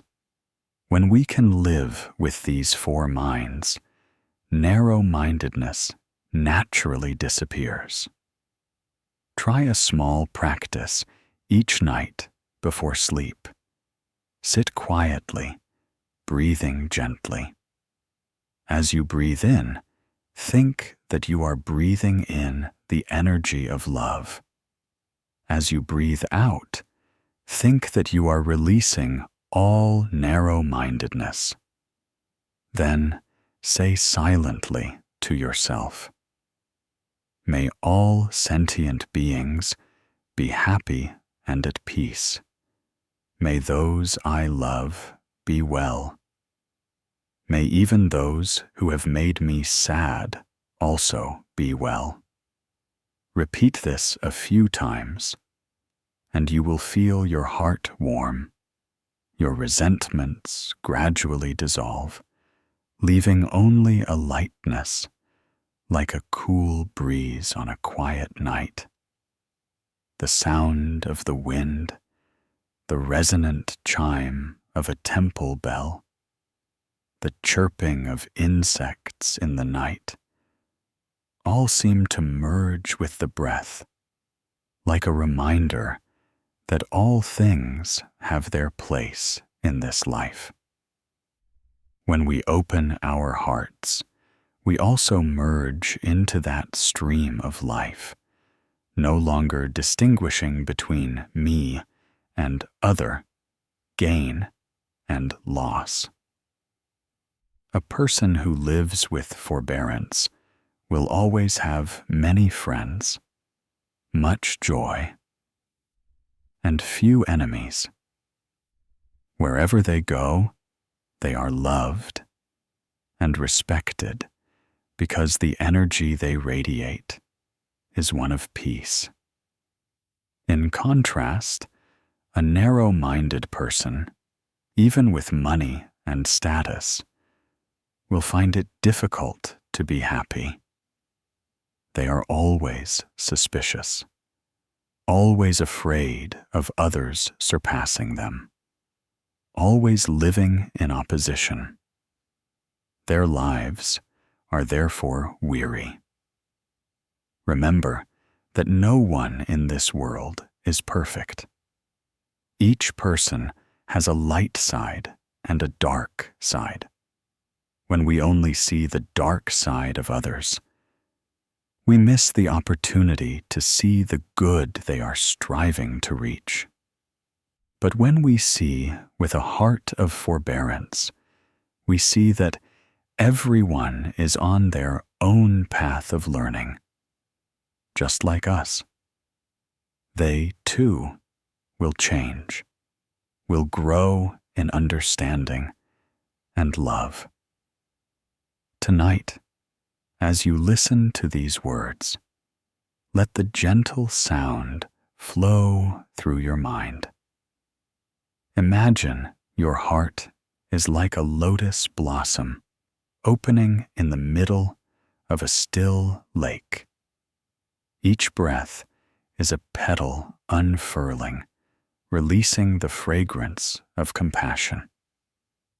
In that moment, you are no longer someone who is angry, no longer someone who has been hurt, but just a soul returning to its original peace. To let go of narrow-mindedness does not mean to forget everything, but to understand that there is nothing worth clinging to. When we open our hearts, we gain more than we lose. We gain more joy, more peace, more love. And when the heart is vast, the world around us suddenly becomes more beautiful, more gentle. This life, in the end, is not a battle for gain and loss, but a journey to learn how to love. Each person who comes to us, whether bringing joy or sorrow, is a teacher helping us to learn another lesson. When we open our hearts to receive them, we have taken a great step on the path of awakening. Let tonight be a night of settling. Let go of what makes your heart narrow. Open up to receive the breath, the sound, life, and love. And let the Buddha's teaching resound in your mind. When we clench our fist, we can hold nothing. When we open our heart, the whole world is in our hand.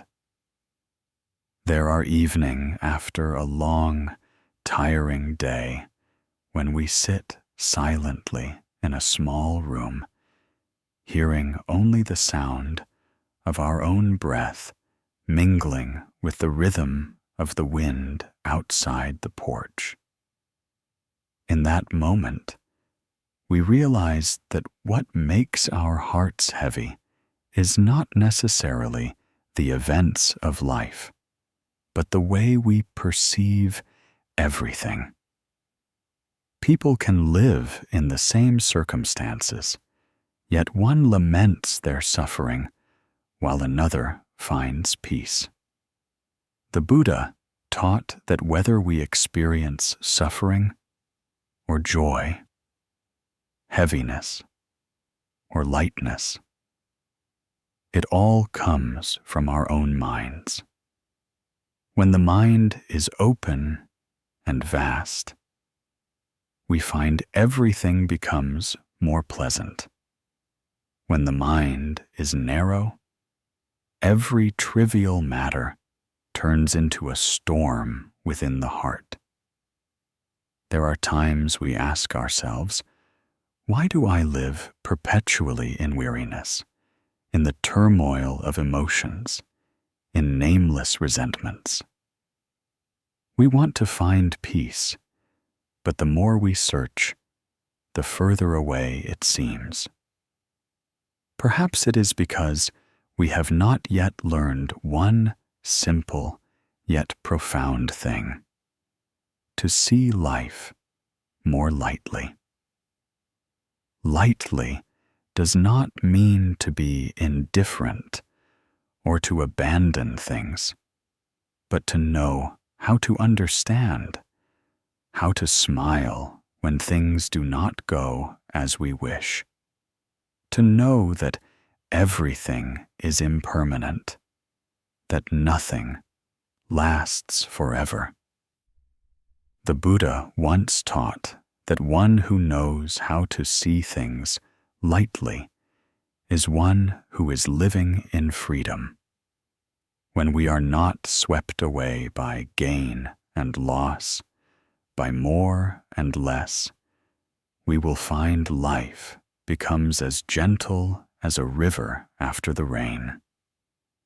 See life more lightly, and the mind immediately opens and becomes vast. And when the mind is vast, life is naturally joyful. This is the Lin Ung Dharma channel. I remember a very small story, but every time I recall it, I feel my heart soften. In a small market, there was a woman named Mrs. Nam, who had been selling sweet soup for many years. Her sweet soup was famous for being perfectly sweet, smooth, and chewy. Everyone who ate it praised it. One day, a stranger came, and after tasting a bowl, said in an annoyed tone, "This sweet soup is awful. There's nothing good about it at all." The people around fell silent. Some felt embarrassed for her. Some were even angry on her behalf. But Mrs. Nam just smiled gently. Whether it's sweet or not depends on the heart of the person eating it, my child. The guest said nothing more and left. The next day, that same guest returned. For some reason, it was the same bowl of sweet soup, the same flavor. But when they ate it this time, it tasted exceptionally delicious. They looked at Mrs. Nam and smiled, as if they had understood something. She just said softly, "The sweet soup is the same as yesterday. Only one's heart has changed." The story is small, but it holds a profound lesson. This life is just like Mrs. Nam's bowl of sweet soup.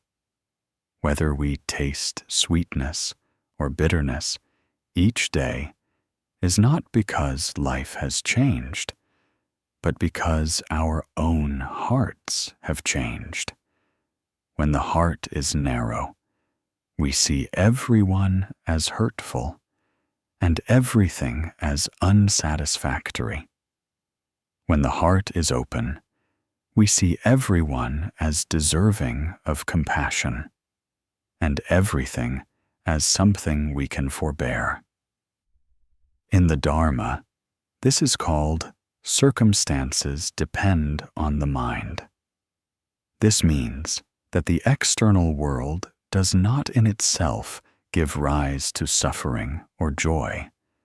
Rather, it is a reflection of our own minds. When the mind is clear, the world is bright. When the mind is murky, the world is dim. A true practitioner is not one who avoids the world, but one who knows how to see the world through different eyes. Some might say that life is full of storms. So how can one see it lightly. In truth, to see lightly is not to flee from the storms, but to learn how to stand firm in the midst of them. It is like a boatman in the open sea. They cannot stop the winds from rising, but they can learn to keep their balance so as not to be swept away. A vast mind is the same. When we learn not to be swayed by trivial things, we will find our hearts become more steadfast and clear-sighted. The Buddha taught that when we clench our fist, we can hold nothing. When we open our heart, the whole world is in our hand. This saying is so beautiful and so true. When we clench, we can only hold a tiny speck of dust from the world. But when we open up, the whole sky, the clouds, the wind, and the light can all enter. Life is like that. The more we try to hold on, the more tired we become. The more lightly we let go, the more freely we move. A student of the Dharma does not need to go to the temple every day, nor chant sutras all night. Sometimes, just by living with forbearance, with a vast mind, knowing how to listen and how to smile at the mistakes of others, that itself is practice. Look around us. How many people, because of a single word or a small misunderstanding, have lost relationships of many years? Some, because of one criticism, cannot forgive for a lifetime. Some, because of a small wound, let their hearts become hardened. All these things only cause us more suffering and do not make life better. The Buddha taught that hatred cannot be overcome by hatred. Only with loving kindness can it be done. When we treat people with a narrow mind, we will only see more limitations. But when we open our hearts, the world automatically opens up.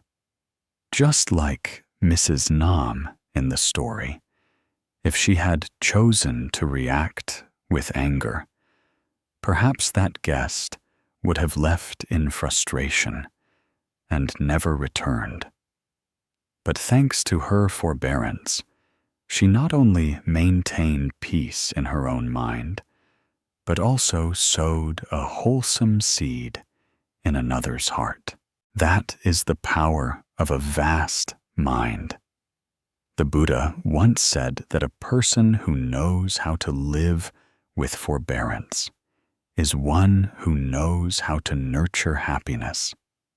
Because when we forgive, we not only liberate the other person, but also liberate ourselves. When we know how to open our hearts, we are no longer bound by the past, no longer held back by small things. The mind is like the sky, vast and clear. Even if clouds cover it, a gentle wind is all it takes for the light to stream in again. There is a small lesson we can practice every day to nurture a vast mind. Each morning when you wake up, take a minute to breathe deeply and ask yourself, who can I smile at today? What can I be light-hearted about? Then, choose one person with whom you were once unhappy, one thing that frustrated you, and practice seeing it with the eyes of compassion. Just by changing one perspective, the world around you also changes. Or, each evening before sleep, try sitting quietly for a few minutes, breathing in very slowly, breathing out very deeply, feeling each breath as it enters and leaves your chest. When the mind begins to still, tell yourself, I no longer want to carry these heavy things into my sleep. I ask to let them go. Though these words are gentle, they have great power. They are like a wind that blows away the fog, returning to us a clear sky within our souls.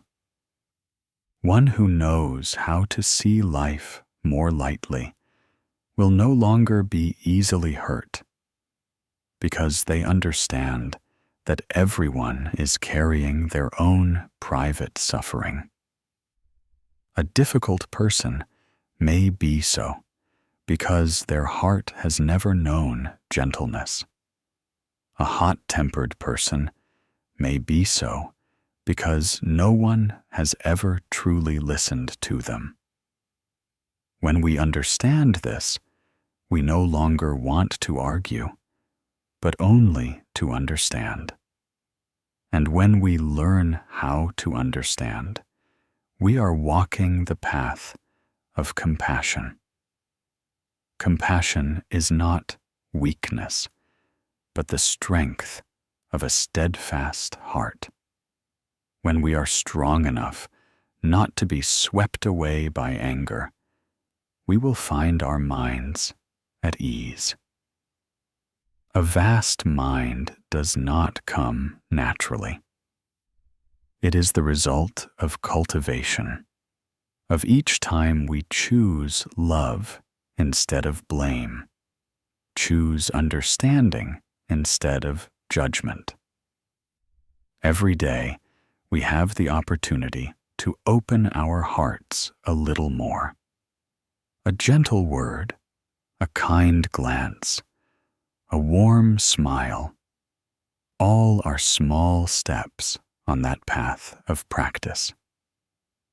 In the end, we will realize that happiness lies not in how many things we have, but in how many things we can be light-hearted about. When we stop comparing, stop competing, we will see that life is still so lovely, even on days of heavy rain. Therefore, each night before closing your eyes, silently remind yourself, today I have lived fully. Though there were mistakes, I still chose forbearance. Though there was suffering, I still chose to smile. This is the way for each of us, day by day, to free ourselves from affliction, so that the mind may be at peace, and life also at peace. May whoever is listening to the Buddha's teachings today, wherever you are, whatever you are going through, be able to lightly release your afflictions, open your heart to yourself, and smile upon the world with eyes of compassion. For when the mind is vast, life will be joyful. When we know how to see everything with a light heart, suffering too will dissolve like morning dew under the sun. There are evenings after a long, tiring day when we sit in a small room, the pale yellow light cast upon the wall, listening to the sound of the wind rustling past the window. In that quiet moment, we suddenly realize that most of the weariness, the worries of human life, are not because we lack anything, but because we do not yet know what is enough. Modern life allows people to have more, yet their minds are more unsettled. Some have money, have large and stately homes, but still feel empty inside. Some have nothing of note, yet can still smile peacefully as they watch the early morning sun. The Buddha taught that to know contentment is to be content. To know enough is to have enough. Knowing sufficiency is the greatest blessing. There are times we keep chasing after something, hoping for more, hoping to be loved more, hoping for others to understand us more. We think that when we achieve that thing, we will be happy. But once we have it, we still feel a lack, still feel unsettled, still feel incomplete. The craving mind has no limits, like a cracked cup that can never be filled, no matter how much water is poured into it. The Buddha once taught, "One who knows sufficiency, though lying on the ground, will feel joy. One who does not know sufficiency, though in a heavenly realm, will not be content." This saying contains a simple yet profound truth. Happiness lies not in quantity, but in perception. I remember a small story about Mr. Hoa, a farmer who lived in a poor countryside. His house was thatched with leaves, containing only an old table and a small oil lamp. Every evening, he would sit on his porch, listening to the chirping of crickets, watching the faint moonlight filter through the bamboo grove.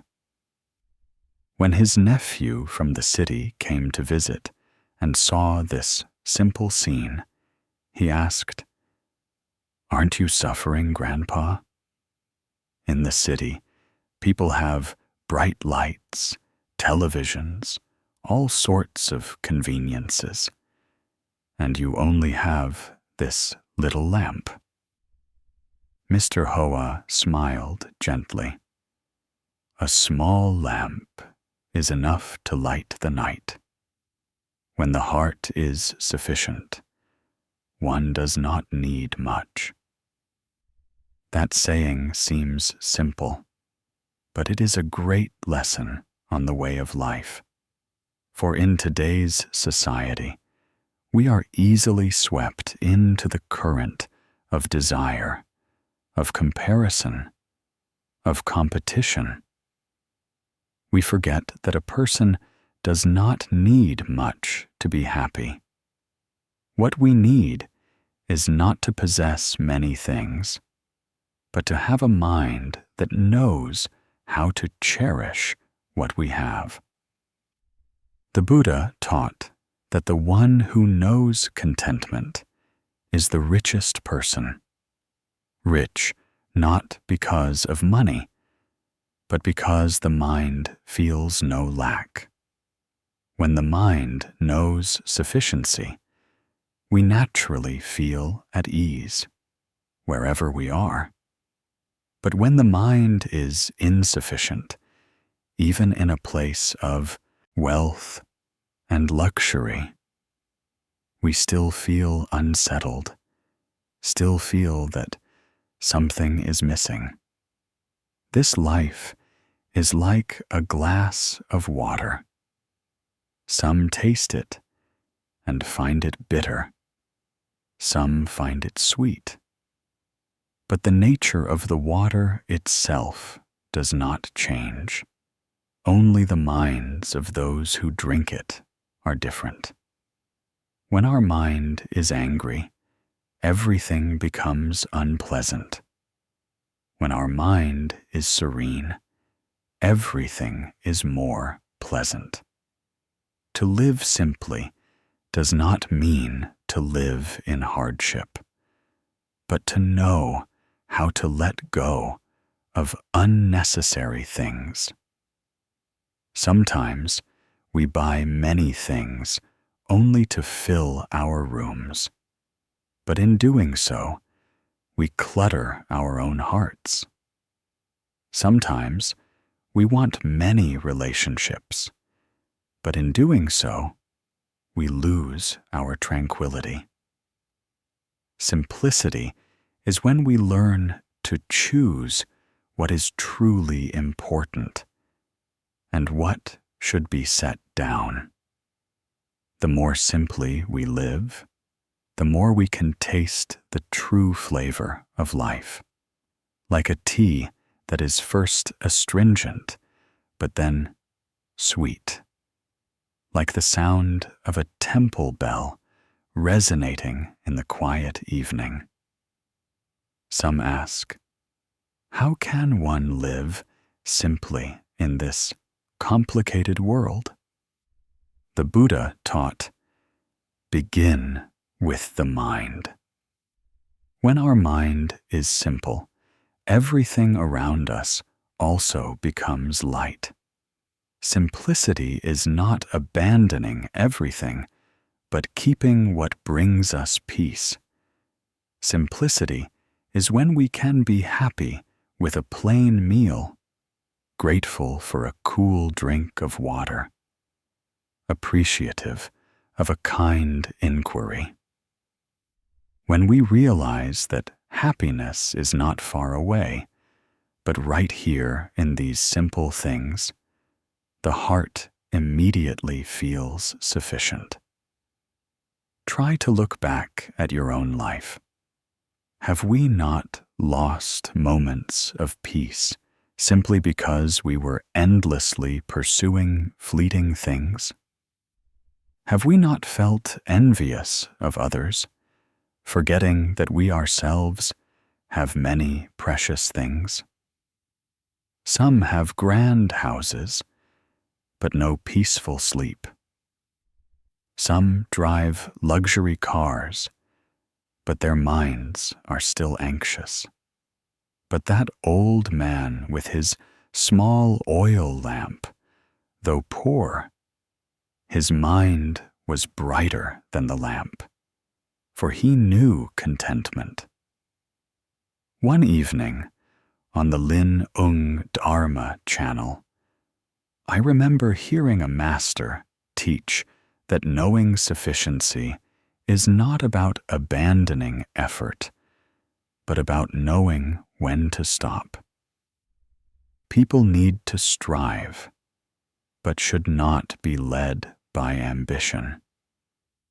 It is like drinking water. One only needs enough to quench one's thirst. Drinking more will only lead to a bloated stomach. To know enough is to know the stopping point of desire. This is not a limitation, but an awakening. Practicing contentment each day is not difficult.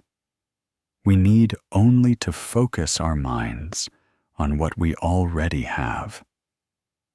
Each morning, instead of complaining of fatigue, silently give thanks that you have been able to wake up. At each meal, instead of complaining it is simple, remember that so many people are still hungry. Whenever you encounter something that is not to your liking, tell yourself that everything happens for a reason, and you are still learning how to be at peace. The Buddha once said that one who knows contentment is one who finds joy in every breath. Try sitting quietly, taking a very deep breath, feeling the air move in and out. Every breath is a gift. When we become aware of this, we will find a natural gratitude filling our hearts. Happiness need not be sought in faraway places. It lies in every present moment. There is a simple yet very effective practice, the daily contentment exercise. Before going to sleep, write down 3 things you are grateful for from the day. It could be a delicious meal, a kind greeting, or just the sunlight streaming through the window. When we focus on these things, the mind will gradually transform from dissatisfaction to gratitude, from a sense of lack to a sense of fullness, just like Mr. Hoa, who lived a simple yet happy life. Once, during a heavy rain, the wind blew out his lamp. His nephew asked worriedly, "Aren't you afraid of the dark, Grandpa?" He laughed. "After dark comes the dawn.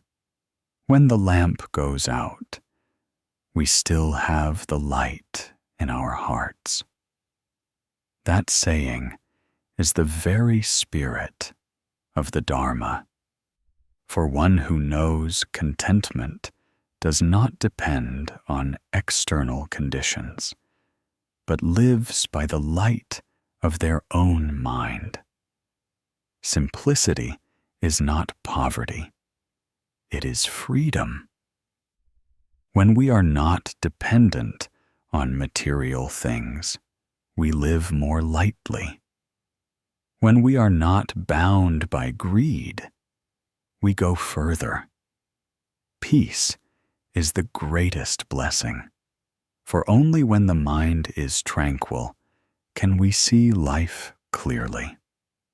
Some people spend their whole lives searching for blessings, not knowing that the greatest blessing is to know sufficiency, to have a peaceful mind. The Buddha once compared the human mind to a glass of water. If we stir it, the water becomes cloudy. If we let it be still, the water becomes clear. Life is the same. The more complex it becomes, the more turbulent it is, and the more tired we become. When we know how to stop, how to let our hearts be still, we will find a space of serenity within ourselves. Therefore, each night before sleep, set aside a little time for stillness. Sit quietly, breathe in deeply, and breathe out slowly. Feel each breath, each beat of your heart, each tiny sound around you. When the mind returns to the breath, all afflictions dissolve like mist in the early morning sun. Tell yourself silently, "I am sufficient. I need nothing more. I am at peace in the present." If someone were to ask what happiness is, perhaps the simplest answer would be that happiness is when we know we have enough. Enough so that the heart does not endlessly crave. Enough to be able to smile in adversity, enough to love the simple things around us. Tonight, as you listen to the Buddha's teachings, let your mind settle. Let desires, worries, and fatigue temporarily recede. Let the sound of your own breath become a gentle sutra. Let each heartbeat be a grateful smile. Life is short. Do not waste it chasing things that are not truly needed. Live simply, so your heart may be as light as the wind. Know sufficiency, so that every day may be a day of blessings. And remember that peace comes not from without, but from within our very own minds. When we know how to stop, when we realize we have enough, happiness is immediately present. May each person who hears the Buddha's words tonight find a small lamp within their heart. Though the winds may blow and the rains may fall outside, may that lamp remain bright, illuminating the path of peace and contentment, so that we may know that happiness has never, in truth, been far away. There are nights so quiet, only the sound of a soft sigh can be heard in the small room. We sit silently, looking back at the road we have traveled, and feel our hearts heavy with things left incomplete. Sometimes we ask ourselves, why am I so tired when no one is forcing me to run so fast? We want happiness, but the more we chase it, the further it seems to get. We want the best, but the more we search, the more we feel a lack. Modern life seems to sweep people into a relentless whirlwind of desire and comparison. We always believe that if we just had a little more, everything would be fine. One more success, one more word of praise, one more person who understands us, a more beautiful house, a better car, a healthier body. But strangely, the more we have, the more unsettled our hearts become. The more we long to attain something, the more we fear losing it. In our depths, each of us is searching for our own perfect leaf, like the student of old in the endless field, walking on and on, never stopping to realize that happiness is right here, beneath our very own feet. The Buddha taught that the one who knows contentment is the richest person.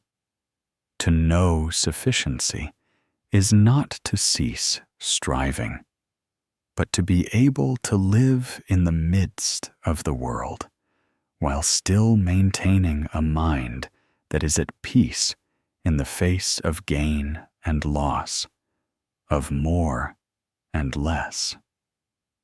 When we know how to be content with what we have, it is not that we abandon our dreams, but rather that we are grateful for the present, so that every dream is born from joy and not from suffering. Living in this world, everyone carries within their heart a yearning to be recognized, to be loved, to be successful. But sometimes it is this very yearning that makes us forget that each passing moment of the present is the most precious thing of all. We lose our peace by endlessly comparing our lives with others. Instead of looking deeply into ourselves, we exhaust ourselves chasing a perfect image that we think we must achieve. But perfection is an illusion. This life is like a vast field. If we do not stop, we will never see the beauty of a single leaf beneath our feet. Long ago, there was a student named Min. One day, Min's master said to him, "If you want to understand what true happiness is, go across the field before you and find for me the most beautiful blade of grass. But remember, you can only walk forward.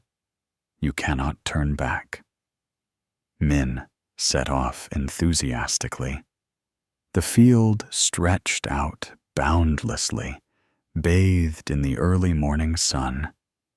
He saw the first blade of grass, lush green and glistening with dew. But Min thought, perhaps there will be an even more beautiful one ahead. And so he walked on. Each subsequent blade had its own unique beauty, but he was still not quite satisfied. That one is a little wrinkled. This one is a little small. Another's color is not quite even. Min walked on and on. The sun had risen high, and its rays began to grow harsh. When the field was nearly at its end, he realized he had not chosen a single blade of grass. In Min's hand, there was only empty space. He returned with his head bowed, his heart filled with regret. The master saw him and just smiled benevolently, saying, "Do you see, my son? While you were busy searching for the most beautiful blade of grass, you passed by countless beautiful ones. Life is the same. One who is always searching for perfection will never find peace. To be content with the present is the greatest wisdom." That story, though it sounds simple, is a mirror reflecting the lives of so many people. There are those who, in their endless search for something better, forget the good they already have. There are those who, dreaming of a distant happiness, do not know that they are already living in the midst of happiness. A mother longs for her child to grow up quickly, and then, when the child is grown, she misses the days of their childhood. A young person longs to be wealthy, and then, when they have money, they yearn to return to a time of no worries. The one with a house wishes for a bigger one. The one with love wishes for their partner to be more perfect. And so we go on and on, searching, only to one day look back and see that the field of our life is nearly at its end, yet our hands are still empty. The Buddha taught that the root of suffering is the craving mind. When we do not know how to stop, how to be sufficient, the mind will always be agitated, like a person drinking seawater. The more they drink, the thirstier they become. The more we want, the more we fear losing. The tighter we grasp, the more weary we become. To be content does not mean to stop moving forward, but to know how to cherish every step on the path we are walking. When we see life with a grateful heart, we find everything becomes lighter. A simple meal tastes delicious. An ordinary morning feels precious. A loving glance feels warm. Happiness is not a destination, but every breath we are living in mindfulness. One day, when Min had grown up, he understood that his master's lesson years ago was not just about a blade of grass, but about life itself.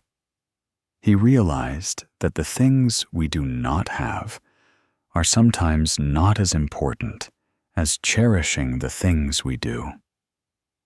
Min no longer chased after the most beautiful, but learned to sit quietly under the shade of a tree, watch the leaves fall, listen to the wind blow across the field, and feel an extraordinary peace in his heart.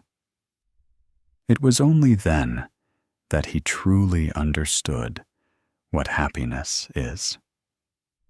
When we know how to be content, our minds become vast and open. A content person does not envy, does not compare, does not cling. They live in the midst of the world, as if standing in a cool stream. Even large waves do not disturb them, for they know that all things are impermanent. What is here today may be gone tomorrow.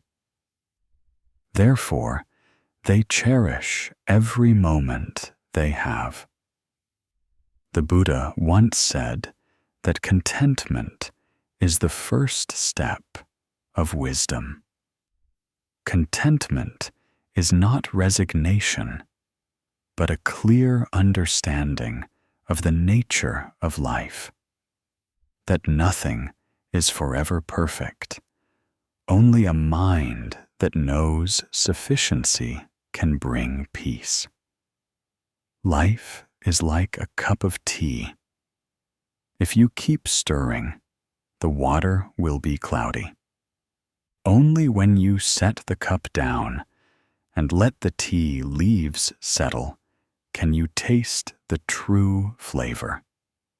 Likewise, only when our minds settle can we see life clearly and know what is truly precious. Some ask, how can one know sufficiency in a world of constant change? The answer lies in being awake in every moment. When we eat, just eat, feeling the taste of the food. When we breathe, just breathe, grateful for the breath still moving in and out of our chest. When we look at a person, just look, and see life being present. Every mindful moment is a lotus blossom opening in the mind. Try a small practice. Tonight, before you sleep, light a small candle or simply turn off your phone and sit quietly in the silent darkness. Breathe in deeply, breathe out slowly. Feel the breath moving in and out at the tip of your nose.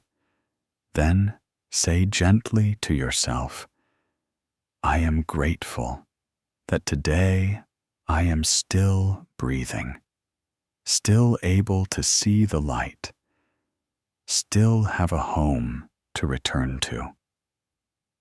By practicing just like this for 2 or 3 minutes each day, you will feel your heart change. When we are grateful, we will feel we have enough. When we feel we have enough, we naturally feel at peace. An old man once said, "The greatest suffering of a person is not lack, but not knowing that one already has enough." He recounted that in the past he was very poor, making a living by mending shoes at a corner of the market. Whenever customers came, they paid very little, yet he always smiled. People asked him, "Don't you feel you're at a disadvantage?" He would just reply, "Losing a little to gain a great joy." The years passed, and he remained as poor as before, but everyone who met him felt happy. One evening, his nephew asked, "Grandpa, you've worked your whole life, but have nothing to spare. Aren't you sad?" He smiled gently. A small lamp is enough to light the night. When the heart is sufficient, one does not need much. That saying made his nephew fall silent. Yes, sometimes we are so busy lighting large lamps that we forget that just one small ray of light is enough to dispel the darkness. To live simply and know sufficiency does not mean to live in deprivation. It is inner freedom. When the mind is no longer bound by desire, we naturally find life to be light and easy. A person of wisdom is not one who has much, but one who has little, yet knows how to rejoice in that little. It is like a flower. It does not compare itself to the flower next to it. It just blooms in its own way. But human beings suffer because of comparison, grow weary because of wanting more, and feel unsettled because of fearing loss. But when we understand that everything is just a temporary coming together of conditions, what is there to compare? The clouds in the sky still drift, the wind still blows, the water still flows. Only the human heart needs to pause a little to breathe. Peace comes not from how much we have, but from how we see what we have. Some have the whole world, yet still feel empty. Some have nothing but a smile and a bowl of rice, yet their hearts are serene. The Buddha taught, "Know sufficiency, and you will be sufficient." This is the great blessing. When we know sufficiency, we live in the joy of the present moment. When we do not know sufficiency, no matter how much we have, we will never feel happy. Let your heart be like the surface of a still lake, without ripples, so that happiness may cast its reflection upon it. As you close a long day before sinking into sleep, you can ask yourself one question. Was I sufficient today? If the answer is yes, I was sufficient, then even though life still has many imperfections, you are living in a state of blessing. For when the mind is at peace, any place is a peaceful abode. Happiness is not found in grand things, but in the way we smile with the present. A warm cup of tea, the song of a bird, a gentle, sunlit afternoon, a loved one by our side. That is the very happiness we have always been searching for. So tonight, as you listen to these words, allow your heart to relax. Look back at the simple things around you and say a word of thanks. For sometimes we only need to stop, and happiness is right there. And in that quiet moment, we will understand that there is no need to go far, no need to be perfect. Just knowing how to be content is enough. When the mind is sufficient, life will be sufficient. When the heart is at peace, life will be at peace. When we are content, suffering will dissolve like the morning mist under the sun. And just like that, tonight you can sleep so peacefully, knowing that happiness has never been far from you. It is right here, in this very breath, in this very present moment. There are evenings when the last light of day fades on the rooftops, and we suddenly feel our hearts sink, a sense of emptiness seeping into every breath. It is as if we have gone too far, have forgotten something truly simple yet sacred.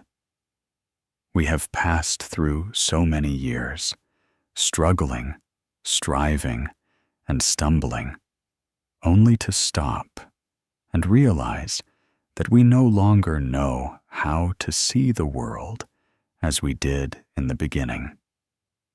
In the past, just a shower of rain could make us cheer with joy. A single flower could leave us spellbound.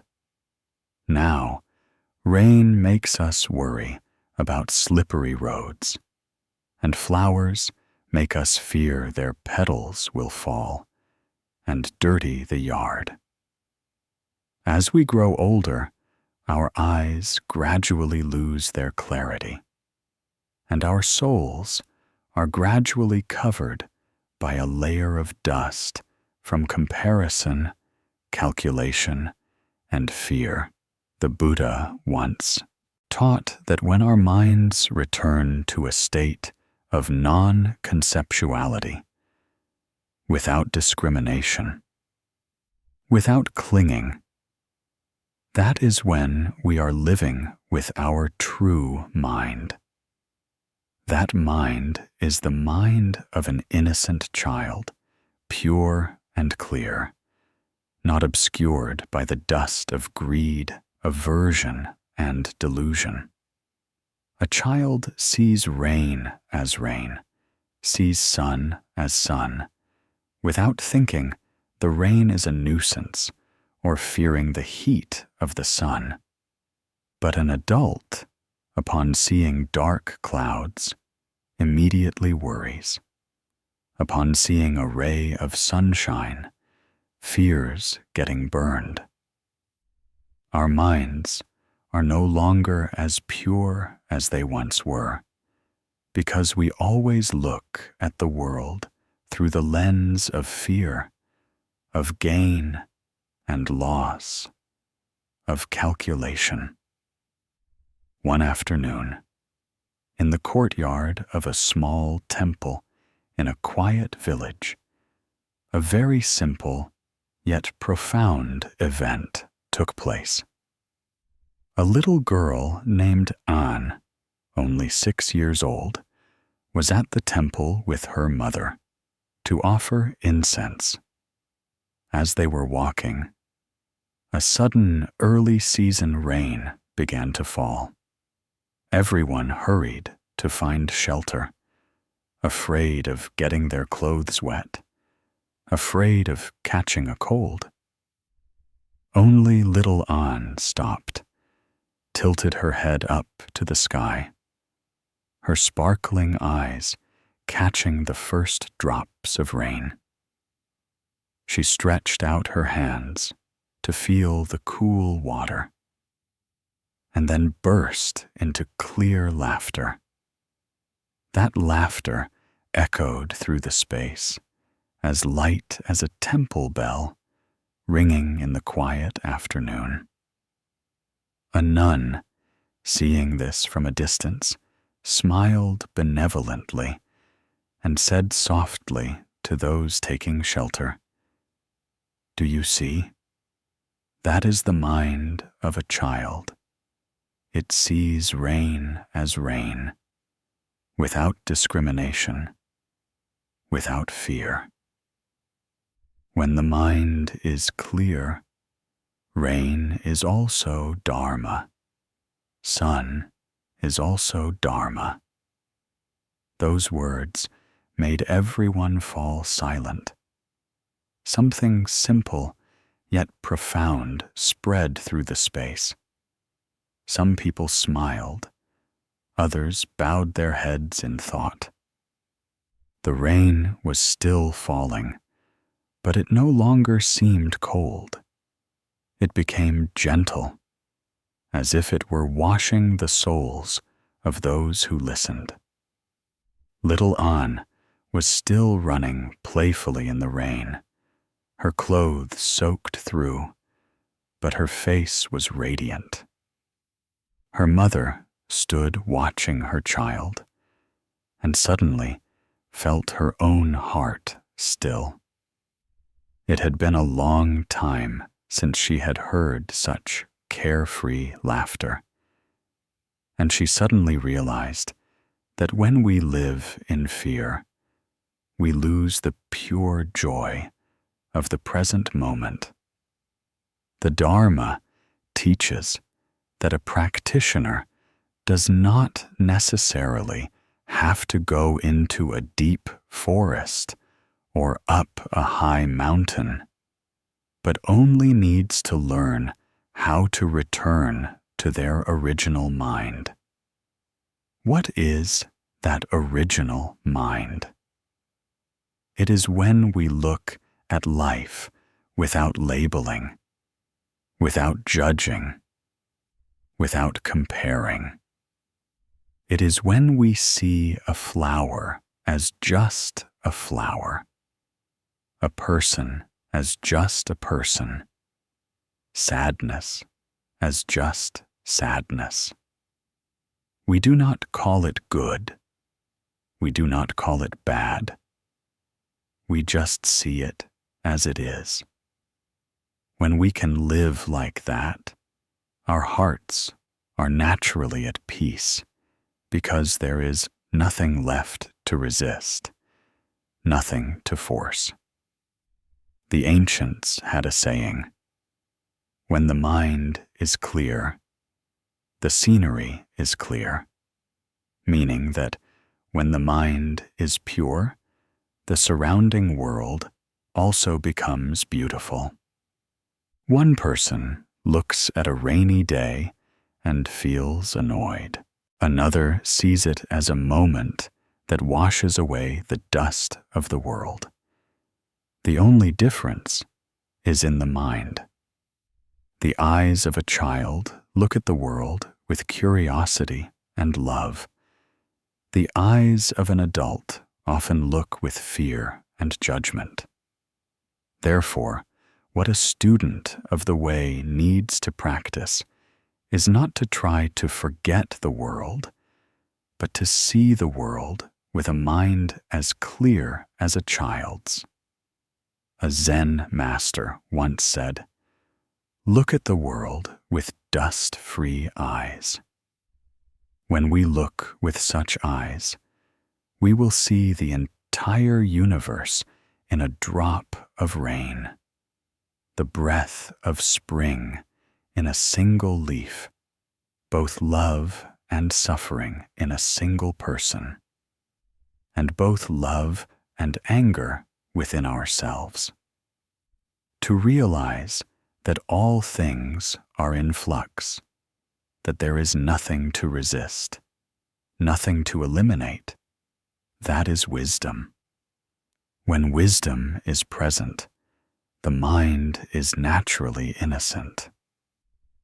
The story of little An reminds us of our own younger selves. In the past, we did not need much to be happy. Just a leaf spinning in the wind, a kite flying in the sky, or a small puddle of water could make us laugh. Now, we have everything. Yet our hearts still feel empty. Why is that? Because we have lost the ability to live fully in the present moment. Our minds are pulled back to the past, worried about the future, and so cannot be at peace with the present. The Buddha taught that no one can step into the same river twice. The river of time is always flowing. Every moment is new. But adults want to hold on, want to cling to what has passed, and so they suffer. A child does not think that way. It plays, it laughs, it cries, and then it laughs again. All of it is sincere. A child does not hide its emotions, does not pretend, does not plan for the future, yet it lives so completely in the present moment. That is the very mindfulness the Buddha taught. Mindfulness is not trying to sit still or trying to eliminate thoughts, but to see clearly everything that is happening within and around us, without judgment. When we are sad, we know we are sad. When we are tired, we know we are tired. When we hear the sound of rain, we know it is raining. Just that.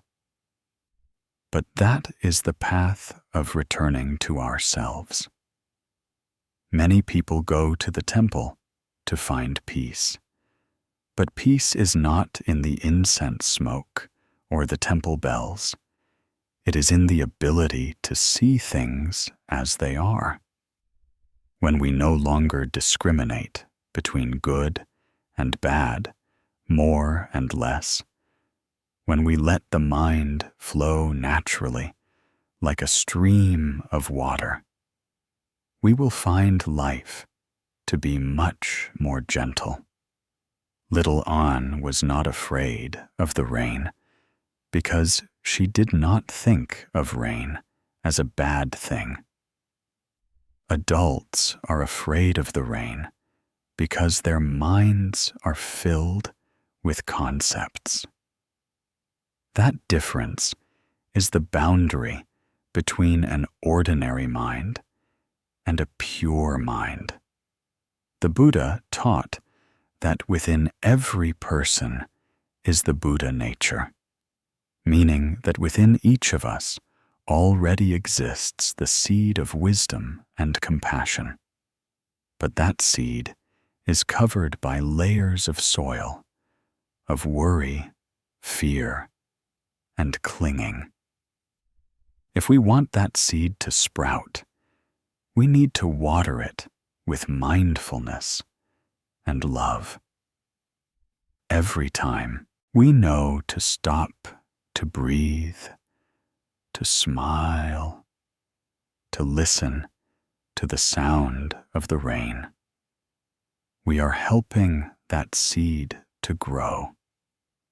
If today we are feeling heavy-hearted, let us try closing our eyes, taking a very deep breath, and then opening our eyes to see the world as a child seeing the light for the first time. Look at the face of a loved one without the labels of lovable or blameworthy, but just see them as a person walking through life with us.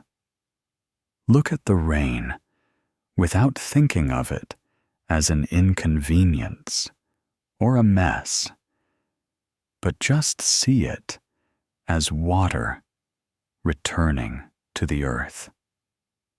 When we look with such a mind, we will naturally find everything becomes lighter. A monk once taught his disciples, when you look at a flower, do not think of it as a beautiful flower or an ugly flower. Just look. When you hear a bird sing, do not think of its song as pleasant or unpleasant. Just listen. When you walk, do not think of whether you are walking fast or slow. Just know that you are walking. That is the practice of mindfulness. When mindfulness is present, suffering will gradually dissolve, because suffering only exists when we cling to judgments. Just like little An, she did not think about the rain, so she was free in the midst of the rain. Adults think too much, and so they bind themselves in fear. In reality, there is nothing in life to be afraid of.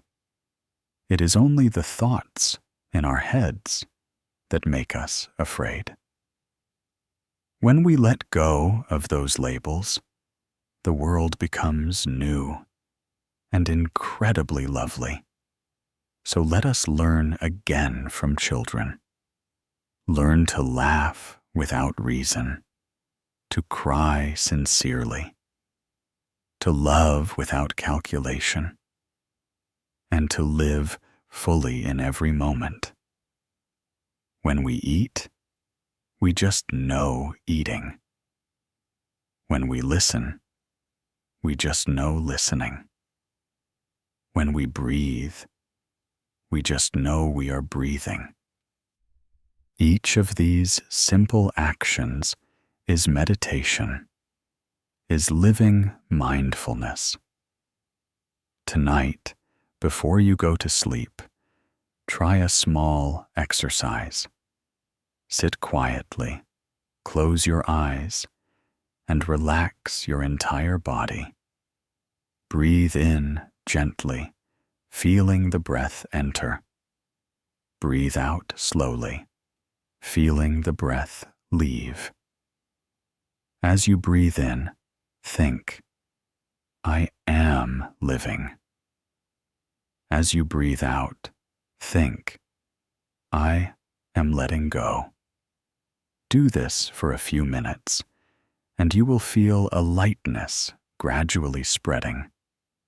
All afflictions and worries will also slowly dissolve like smoke and clouds.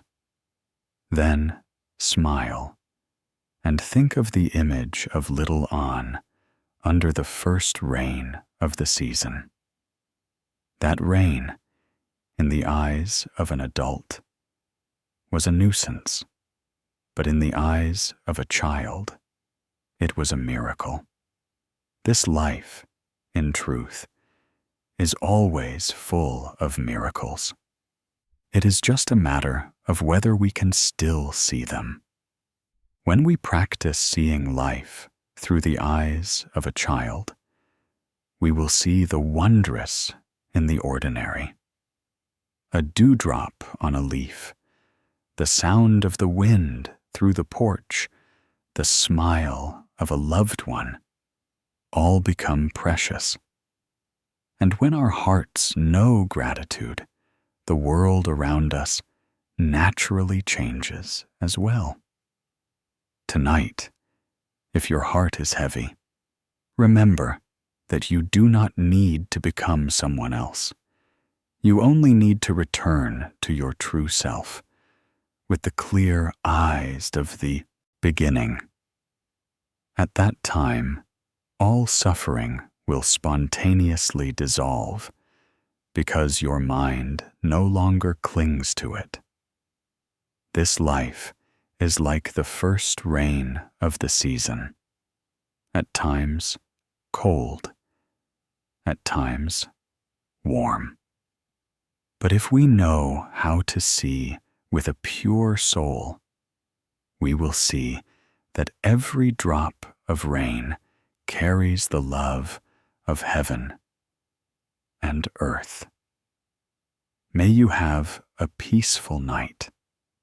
May you, amidst the many storms of life, still keep your clear eyes to see that whether it is rain or sun, joy or sorrow, all is Dharma, all is a lesson, all is a gift that life offers.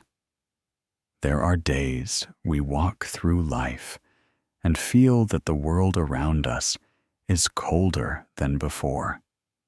People rarely look at each other with warm eyes. Words have become hurried and sharp. We are tired of petty disputes. We close our hearts for fear of being hurt. And gradually, we forget that we once had a heart that knew how to love, how to share. Sometimes, just one small act of kindness is enough to change a long, heavy day. But we let that opportunity pass by because of a little thoughtlessness. The Buddha taught that of all the paths that lead to liberation, the path of a kind heart is the brightest.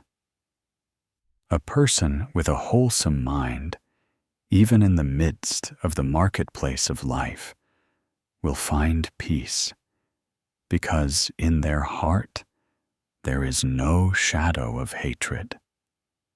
It is like the moon, which, even in the darkest night, still shines, illuminating the entire sky. A wholesome mind is that very moonlight. When our mind is wholesome, everything around us is illuminated by a gentle light.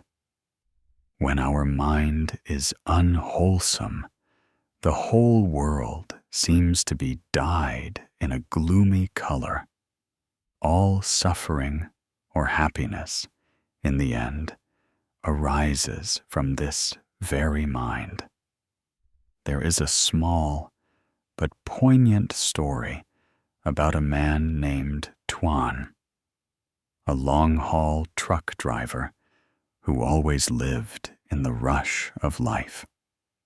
His job required him to leave early and return late, traveling countless roads, meeting countless people, and gradually he became gruff and hardened. He used to think that in this life only the strong avoid being taken advantage of. Only the fast avoid losing. One rainy afternoon, he was in a hurry to deliver a shipment. The sky was darkening, the road was slippery, and his truck was navigating through a stream of bustling traffic. Suddenly, up ahead, an old man was standing unsteadily on the sidewalk, holding a cane, his eyes squinting against the wind and rain. He wanted to cross the street, but the traffic was too heavy, and no one would stop. In that moment, Tuan looked in his rear-view mirror and saw the old man, trembling, standing there, not daring to step forward. A second of hesitation flashed through his mind, and then he gently braked, turned on his hazard lights, and got out. The traffic behind him honked incessantly, but he paid no mind. He ran over, gently took the old man's hand, and guided him to the other side of the road. The rain lashed his face, his shirt was soaked, but in his heart there was an unusual warmth. When they reached safety, the old man smiled, his kind eyes like the new moon, and said softly, "You do a good deed, and light will follow you always." Tuan was taken aback. He bowed his head to the old man and hurried back to his truck. He did not think much of it, only that his heart felt light and easy. A few days later, while driving on a familiar stretch of road, a large truck on the opposite side suddenly lost control. In an instant, he was about to swerve to avoid it, but just then, a small motorbike cut in front of him. He slammed on the brakes, his heart pounding. If he had not been able to stop in time that day, having maintained a safe distance out of a habit formed from helping others, an accident would likely have occurred. In that moment of panic, the face of the old man and his words from the other day suddenly appeared in his mind. He realized that sometimes a small act of kindness not only saves others, but also saves oneself. That story, though it may seem ordinary, contains a profound principle that the Buddha once taught. When the mind gives rise to wholesomeness, blessings follow. When the mind gives rise to unwholesomeness, misfortune arrives. Karma is the result of the mind. When we sow a wholesome thought, even one as small as a speck of dust, it will still bloom into a wholesome flower in the future. But when we allow an unwholesome thought to arise, it can bring with it countless painful consequences. People of the world often think that wholesome acts must be grand gestures, like making large offerings or giving away great sums. But the Buddha taught that wholesomeness lies not only in action, but also in intention. A forbearing smile is also wholesome.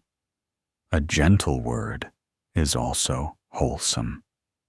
A moment of patience, a moment of knowing how to quell rising anger. All of these are wholesome. Wholesomeness needs no display, needs no one to know. For the very mind that gives rise to goodness is already a blessing. Someone might ask, why do I live a virtuous life and still encounter suffering?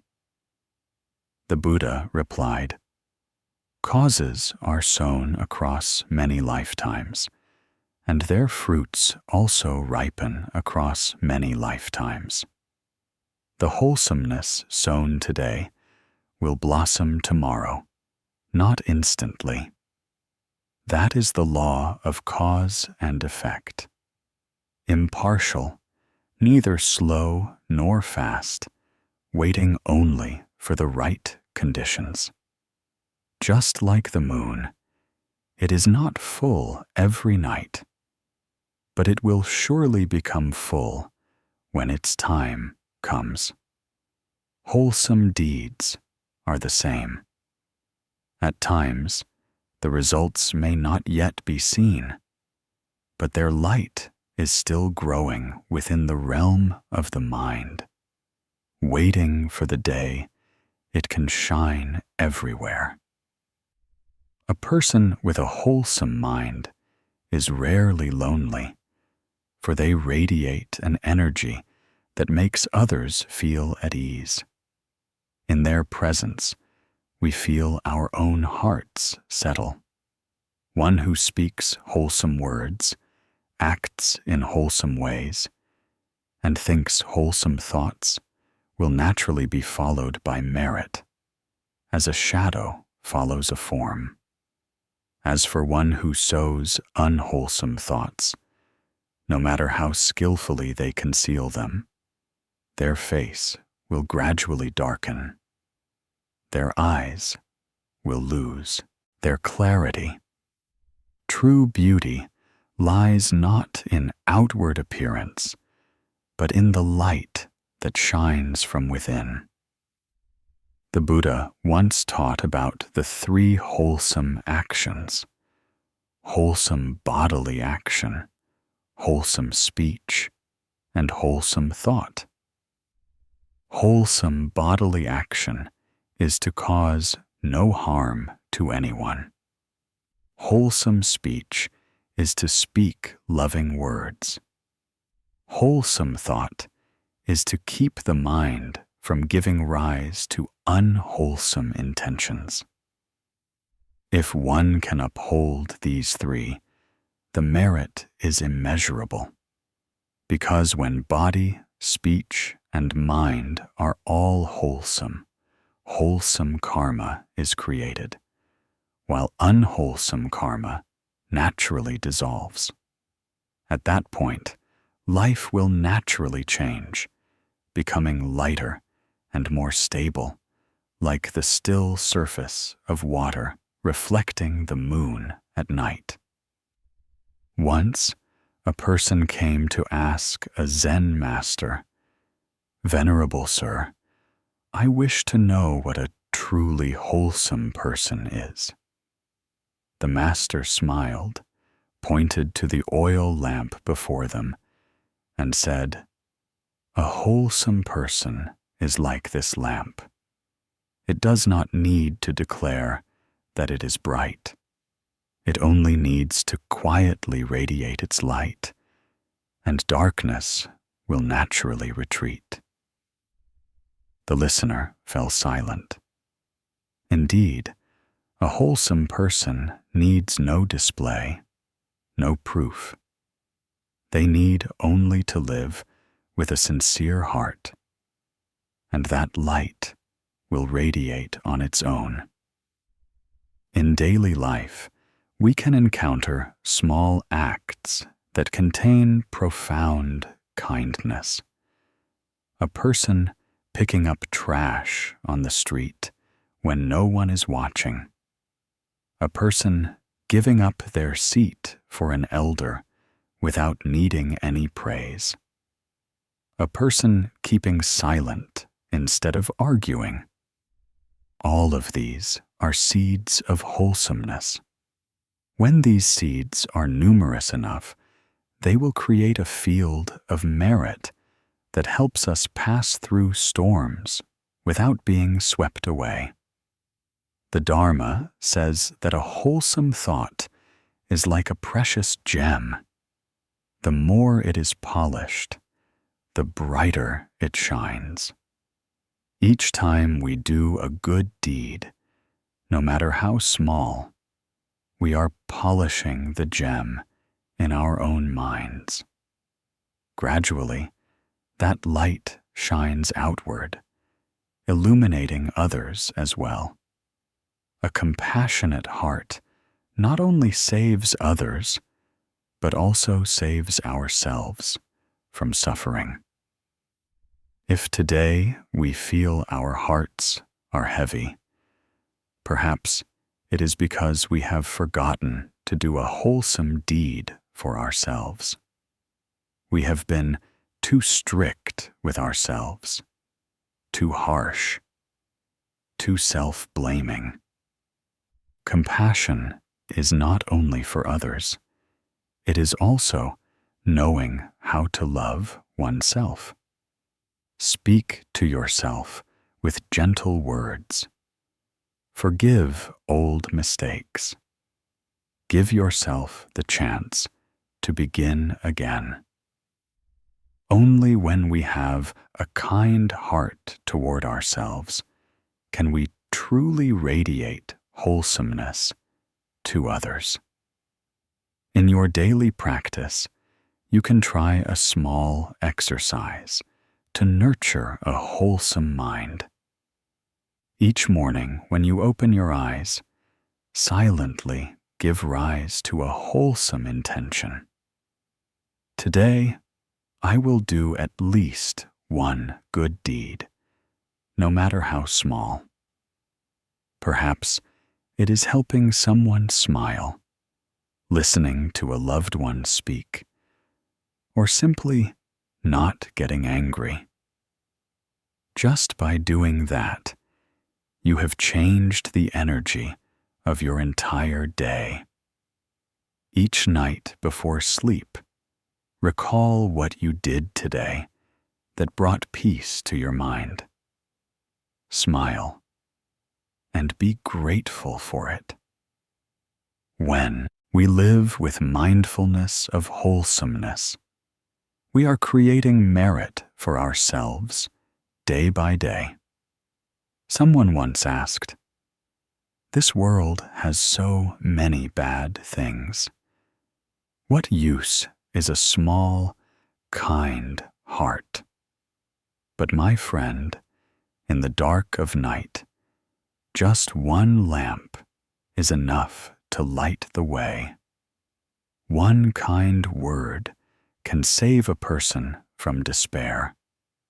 One sincere smile can melt away resentment. The light of wholesomeness is never lost. It takes only one person to give rise to that intention, and the entire space changes.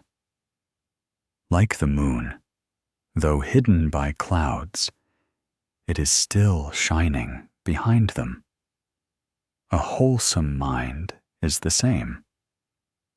Though at times it may be covered by anger and delusion, as long as we know to stop and return, that light will reappear. Perhaps we are not perfect today, but as long as we ceaselessly aim for wholesomeness, a bright path will open before our eyes. Tonight, as you listen to the Buddha's teachings, let your heart settle and remember a wholesome deed you once did, no matter how small. Let that memory shine in your mind like moonlight on the water's surface. Feel the warmth, the peace spreading. Breathe in deeply, then exhale gently.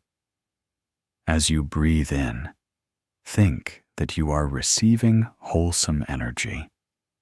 as you breathe out, think that you are radiating compassion. Do this for a few minutes, and you will feel your heart soften. Your suffering gradually dissolve like clouds after a rain. Then, remember the words of the old man in the story. You do a good deed, and light will follow you always. Indeed, that light not only follows us in this life, but follows us through many lifetimes. When we give rise to a wholesome mind, the Buddha nature within us is awakened. When the Buddha nature shines, the darkness of suffering cannot exist. Life is impermanent. What is here today may be gone tomorrow. But if we have the light of wholesomeness in our hearts, then no matter where we go, we will not lose our way. A person with a wholesome mind, walking in the night, does not fear the dark, for they themselves are the light. Let that kind heart become the lamp within your mind, illuminating every step you take. When we live with a wholesome mind, life becomes lighter. We will be less angry, less comparative, and more loving. A wholesome mind is like the gentle moonlight, not as dazzling as the sun, but able to illuminate the long night. In the midst of a busy life, as long as we can keep the lamp of wholesomeness in our hearts, we will never be lost. May it be that tonight, as you listen to these words, your heart also brightens like the moon in a still sky. May every act you do arise from a kind heart. May every word you speak carry wholesome energy, and may every breath you take be filled with love. Because in the vast darkness of life, just one wholesome mind is enough to illuminate 1,000 delusions. There are nights when the city lights have faded, and only the sound of the wind seeping through the window frame remains. We lie there, looking up at the ceiling, and feel an indescribable weariness rising in our hearts. Weary from work, from family, from things that cannot be spoken to anyone. Weary because so many efforts have yielded no results. So much sincerity has gone unreciprocated. And sometimes, amidst this vastness of experience, we just wish for someone to reach out a hand and save us, to lift us up from these days of deadlock. Some go to the temple to light incense and pray to the Buddha.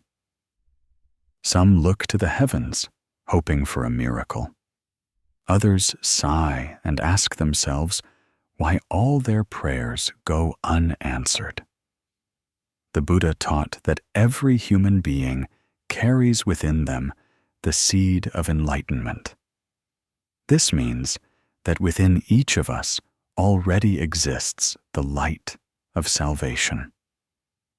But the trouble is, people often forget this. We keep searching outside, keep praying to others, while the door to liberation lies within our very own minds. We often think that when we are suffering, we need someone to come and help us. When we fall, we need a hand to pull us up. But the Buddha taught that if we do not stand up for ourselves, no one can save us. For suffering and peace are both products of the mind. Others can only point the way, but that path must still be walked by us. Long ago, there was a woman named Han. Her whole life, she lived for her husband and children, gentle, long-suffering, and hard-working. But life is not always peaceful. Her husband passed away early, and her son fell gravely ill. Every day, she would carry her goods to the market, selling them with a sigh. In the evening, she would sit before the altar of Avalokiteshvara, her hands joined in prayer, tears streaming down her face. She prayed for Avalokiteshvara Bodhisattva to have compassion, to help her through this ordeal, to heal her son. One night, after many days of prayer, she dreamed she was lost in a great storm. The rain poured down, the roads flooded, and the cold wind lashed at her. Terrified, she ran with her head in her hands, crying out for Avalokiteshvara to save her. In the misty haze, a light appeared. It was the form of Avalokiteshvara, gentle and compassionate, her white robes as light as smoke. Han fell to her knees, choked with emotion. "Oh, Bodhisattva, please save me from this suffering."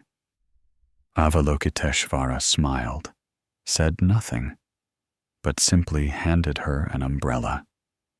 Her voice rose, as soft as the wind. "I cannot shield you from the rain, but I give you this umbrella so you can shield yourself." When she awoke, Han still felt the tears on her cheeks. Those words echoed endlessly in her heart. "I cannot shield you from the rain, but I give you this umbrella so you can shield yourself." From that day on, she meditated every morning and chanted Avalokiteshvara's name every evening. But she no longer prayed for help. She just quietly contemplated and realized that for all these years, she had forgotten herself. She worried about her son, worried about others, worried about everything, but forgot one thing: to care for her own mind. Then, day by day, she began to change. When her son was sick, she no longer wept, but calmly cared for him. When she encountered sorrow, she would take a very deep breath, then slowly exhale, chanting Namo Avalokiteshvara Bodhisattva. She understood that the umbrella Avalokiteshvara had given her was mindfulness, was self-reliance, was the inner strength that the Buddha had already placed within every human being. That story is very simple, yet it contains a profound truth. The Buddha does not grant blessings or mete out punishment. The Buddha only points the way. Practitioners and lay people alike must walk that path on their own 2 feet. As the teaching in the Dhammapada says, "You are your own island. You are your own refuge. Take refuge in the Dharma. Take refuge in no one else." This is a teaching full of compassion, but it is also a profound wake-up call. For human beings have a habit of blaming and expecting. When we suffer, we blame life, we blame others. When we are at a dead end, we pray to the Buddha. But few are willing to look back and see how they have lived, what seeds they have sown, and how they have helped themselves. To pray to the Buddha without being willing to practice according to the Buddha's way is like standing outside a door, knocking, but never stepping inside. One who understands the way is one who knows that the Buddha is only a mirror, a guide. All transformation lies within each breath, each action of our very own selves. When we know how to stop, how to breathe in deeply, how to release a moment of aversion, that is precisely the moment we are saving ourselves. Life is inherently like the ocean. Storms are unavoidable. But one who knows how to steer the boat of their own mind does not fear great waves or strong winds. As for the one who leaves things to fate, who only sits and prays for a calm passage, they will drift for their entire life.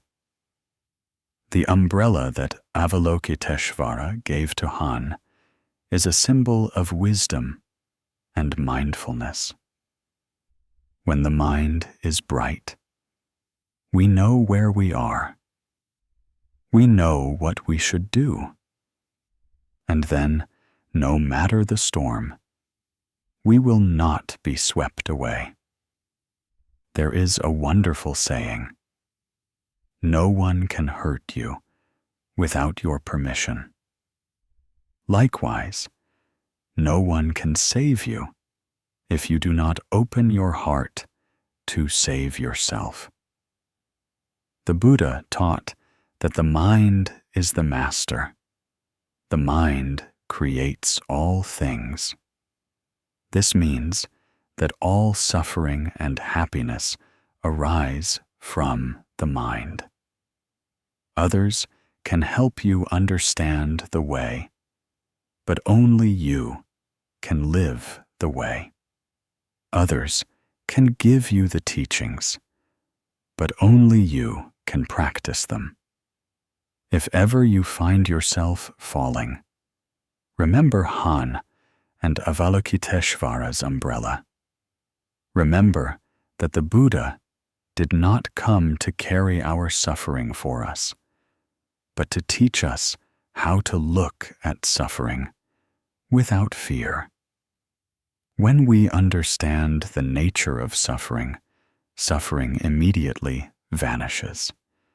When we know how to take refuge in our own minds, then no matter the storm outside, we will still stand firm.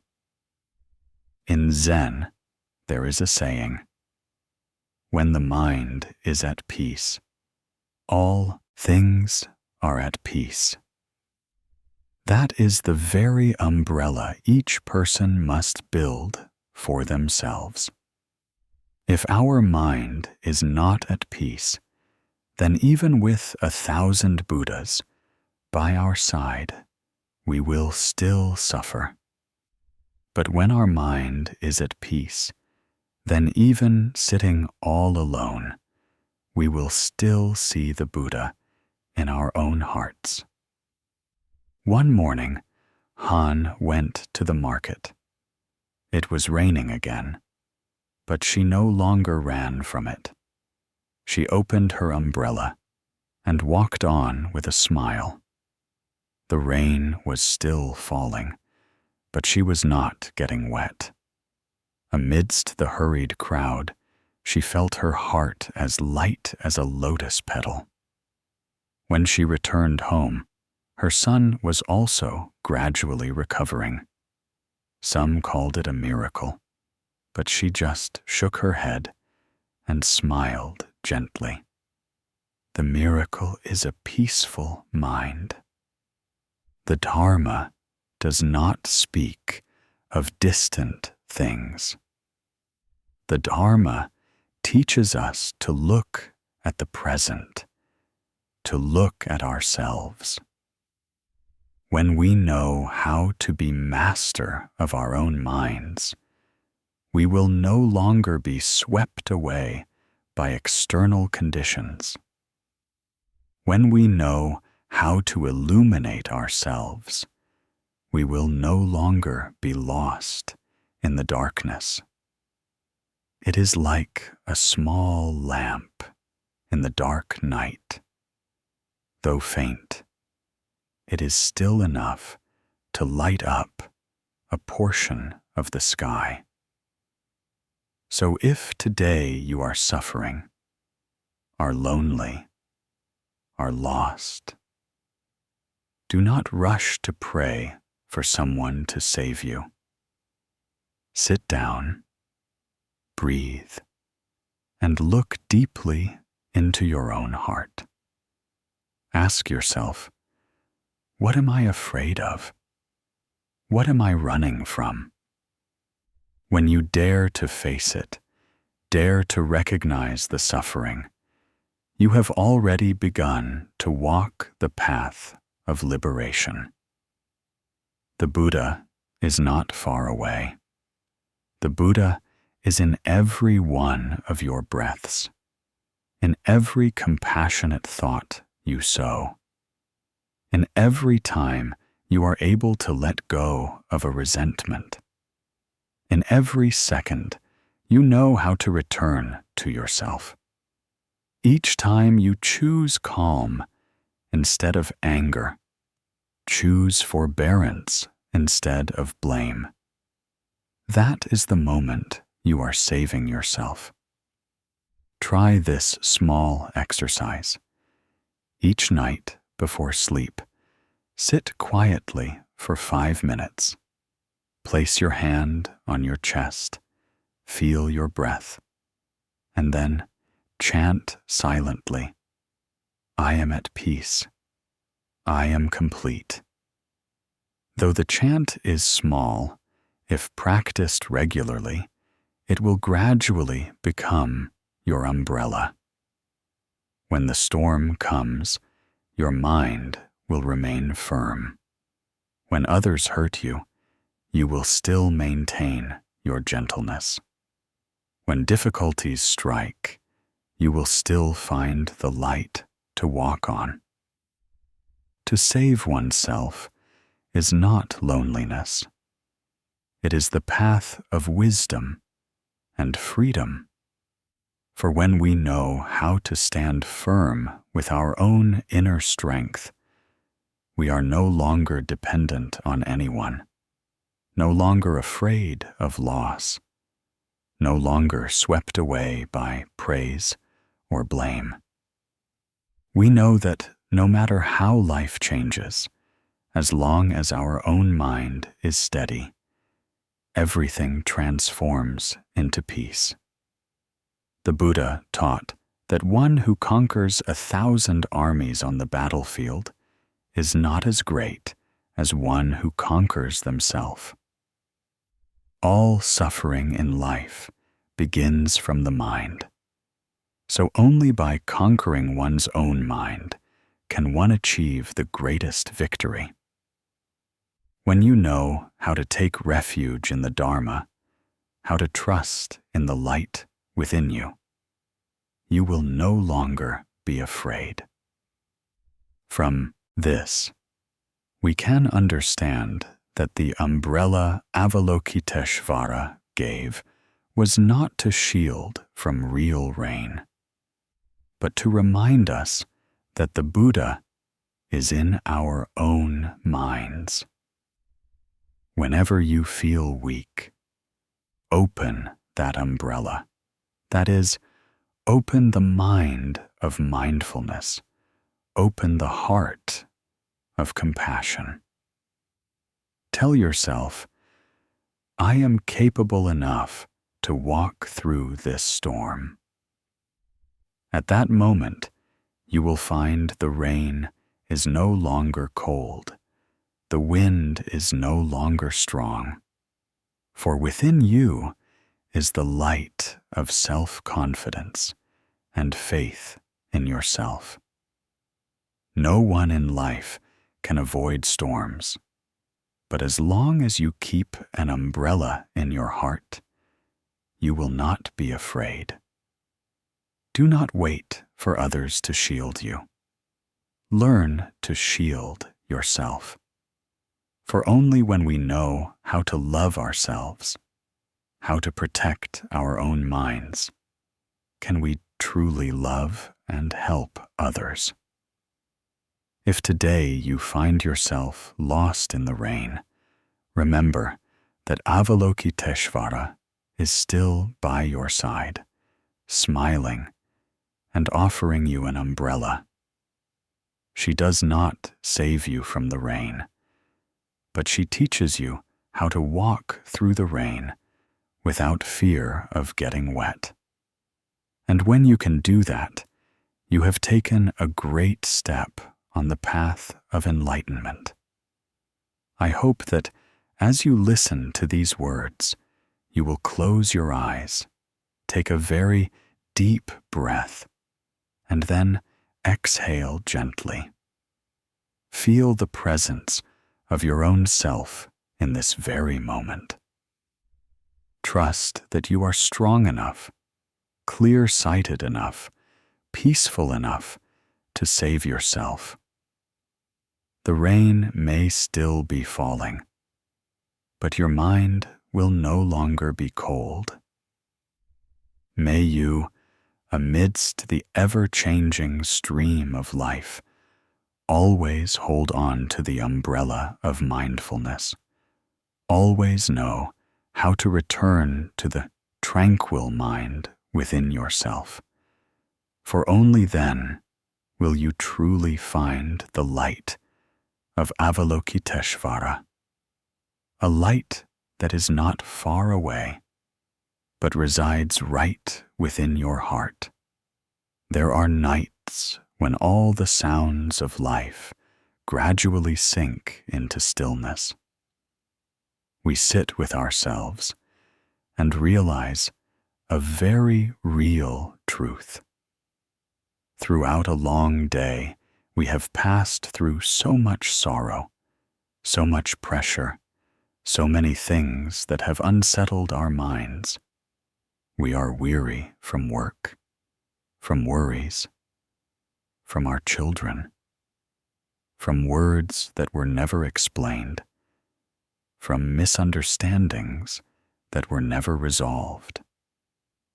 Then, when night falls, we just want a place to take refuge, a faith to release all the burdens in our hearts. It is in that very moment that we see clearly the value of the two words, peace of mind. For when the heart is at peace, all suffering dissolves. The Buddha taught that the root of all suffering begins from the mind. When the mind is not yet at peace, then even sitting in a temple, listening to the resonant sound of the bell, the heart still feels restless. But when the mind is at peace, then even in the midst of a noisy marketplace, one can still feel stillness and clarity. That peace is not something distant or sublime, but a state of wakefulness, of knowing how to stop, how to observe oneself, and how to accept. Whenever our hearts are agitated, let us remember that the wind can only make the lake's surface ripple. It cannot destroy the inherent stillness of the water. Our minds are the same.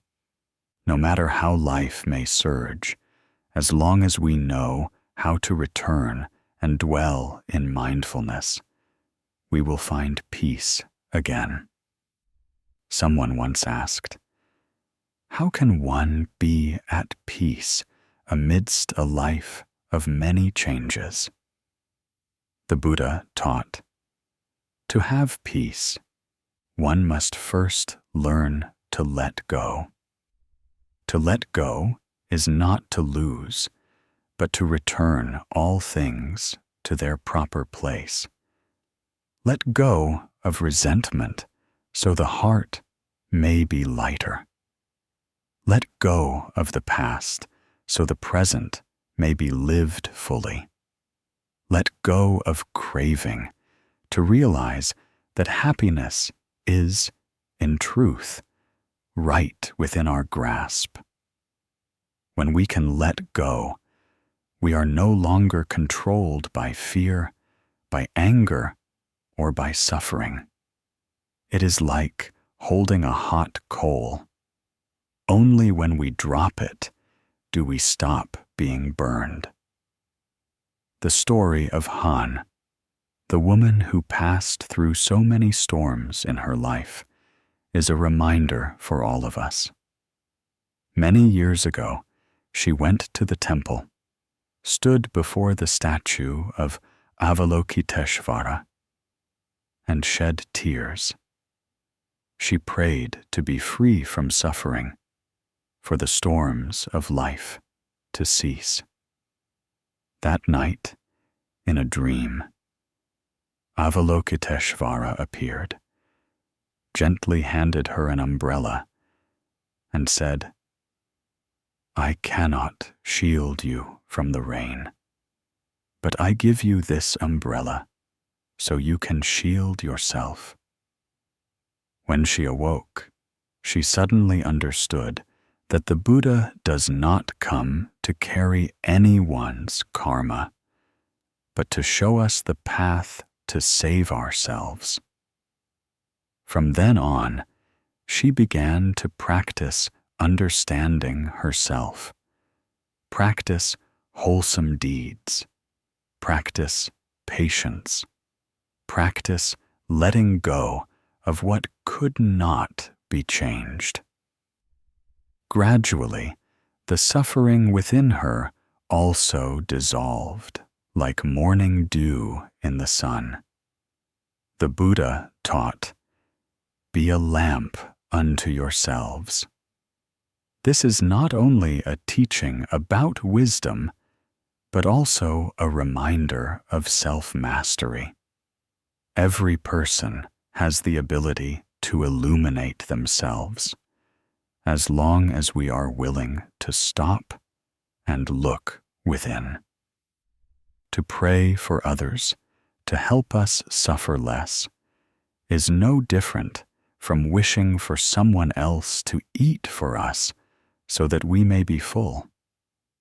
But when we know how to transform ourselves, how to place our faith in our own wholesome mind, we will see that the Buddha is always present in every breath, in every simple moment of life. Are there times when our hearts are heavy, not because of great matters, but because of trivial things? A word that wounds us, a misunderstanding not yet clarified, a loved one who does not understand our heart. And so We hold it all in our hearts until it becomes a heavy stone weighing us down. But if we look more deeply, we will see that suffering comes not from others, but from the way we hold on to these things. It is like water running through one's hand. The tighter you try to grasp, the more you lose. Only when we open our hearts and let go can we truly feel the lightness. The Buddha once said, "When the mind is at peace, the world is at peace. When our mind is still, the world around us also becomes more gentle." It is the same road, but when our heart is angry, we find everyone annoying. But when our heart is filled with love, we find even a stranger's smile to be warm. That is why the journey to find peace is not an outward one, but a journey of returning within. If each night before sleep we take a few minutes to settle, to listen to the Buddha's words, to reflect upon ourselves, we will find our minds gradually become pure. Sit quietly. Relax your shoulders, gently close your eyes, and feel the breath at the tip of your nose. Breathing in, I know I am breathing in. Breathing out, I know I am breathing out. Just that, and the body and mind have already settled down. If there is anything that is unsettling your heart, say silently to yourself, I am learning to forgive. I am learning to let go. I am learning to love. These words are like a cool rain, washing away all afflictions, bringing us back to our original stillness. Peace is not when there is no more suffering, but when we know how to smile in the midst of suffering. Just as a lotus flower grows from the mud, but still keeps its pure fragrance. Every person's life has its own low notes, but if we know how to transform them, those low notes will create a profound melody. A joyful person is not joyful because they have less suffering, but because they clearly understand the nature of suffering and do not let suffering be their master. A Zen master once said, "Within every person are two wolves. One represents aversion, anxiety, and jealousy. The other represents love, compassion, and peace. Which one grows stronger depends on which one we nourish each day. If each night we nourish a heart of gratitude and compassion, the wolf of peace will grow stronger, and suffering will gradually dissolve. Sometimes, with just a small shift in perspective, the entire world within us is transformed. Instead of blaming, we learn to accept. Instead of comparing, we learn to know sufficiency. Instead of fearing, we learn to trust. And when the heart is sufficiently at peace, all matters in the world also become light. One with a peaceful mind even in the midst of a storm, still sees a clear sky. One with an awakened mind, even in the midst of afflictions, still hears the temple bell resonating within their heart. If anyone is listening to these words on a quiet evening, may you consider this a small gift for your own soul. Let go of all the afflictions of the day that has passed. Carry no heavy burdens into tomorrow. Let your mind be as peaceful as a lake after the rain. And let your soul settle in the sound of the Buddha's teachings. For when the heart is at peace, all suffering dissolves. And from this day forward, practice a small habit. Before sleep, take a few minutes to breathe, to give thanks, and to let go.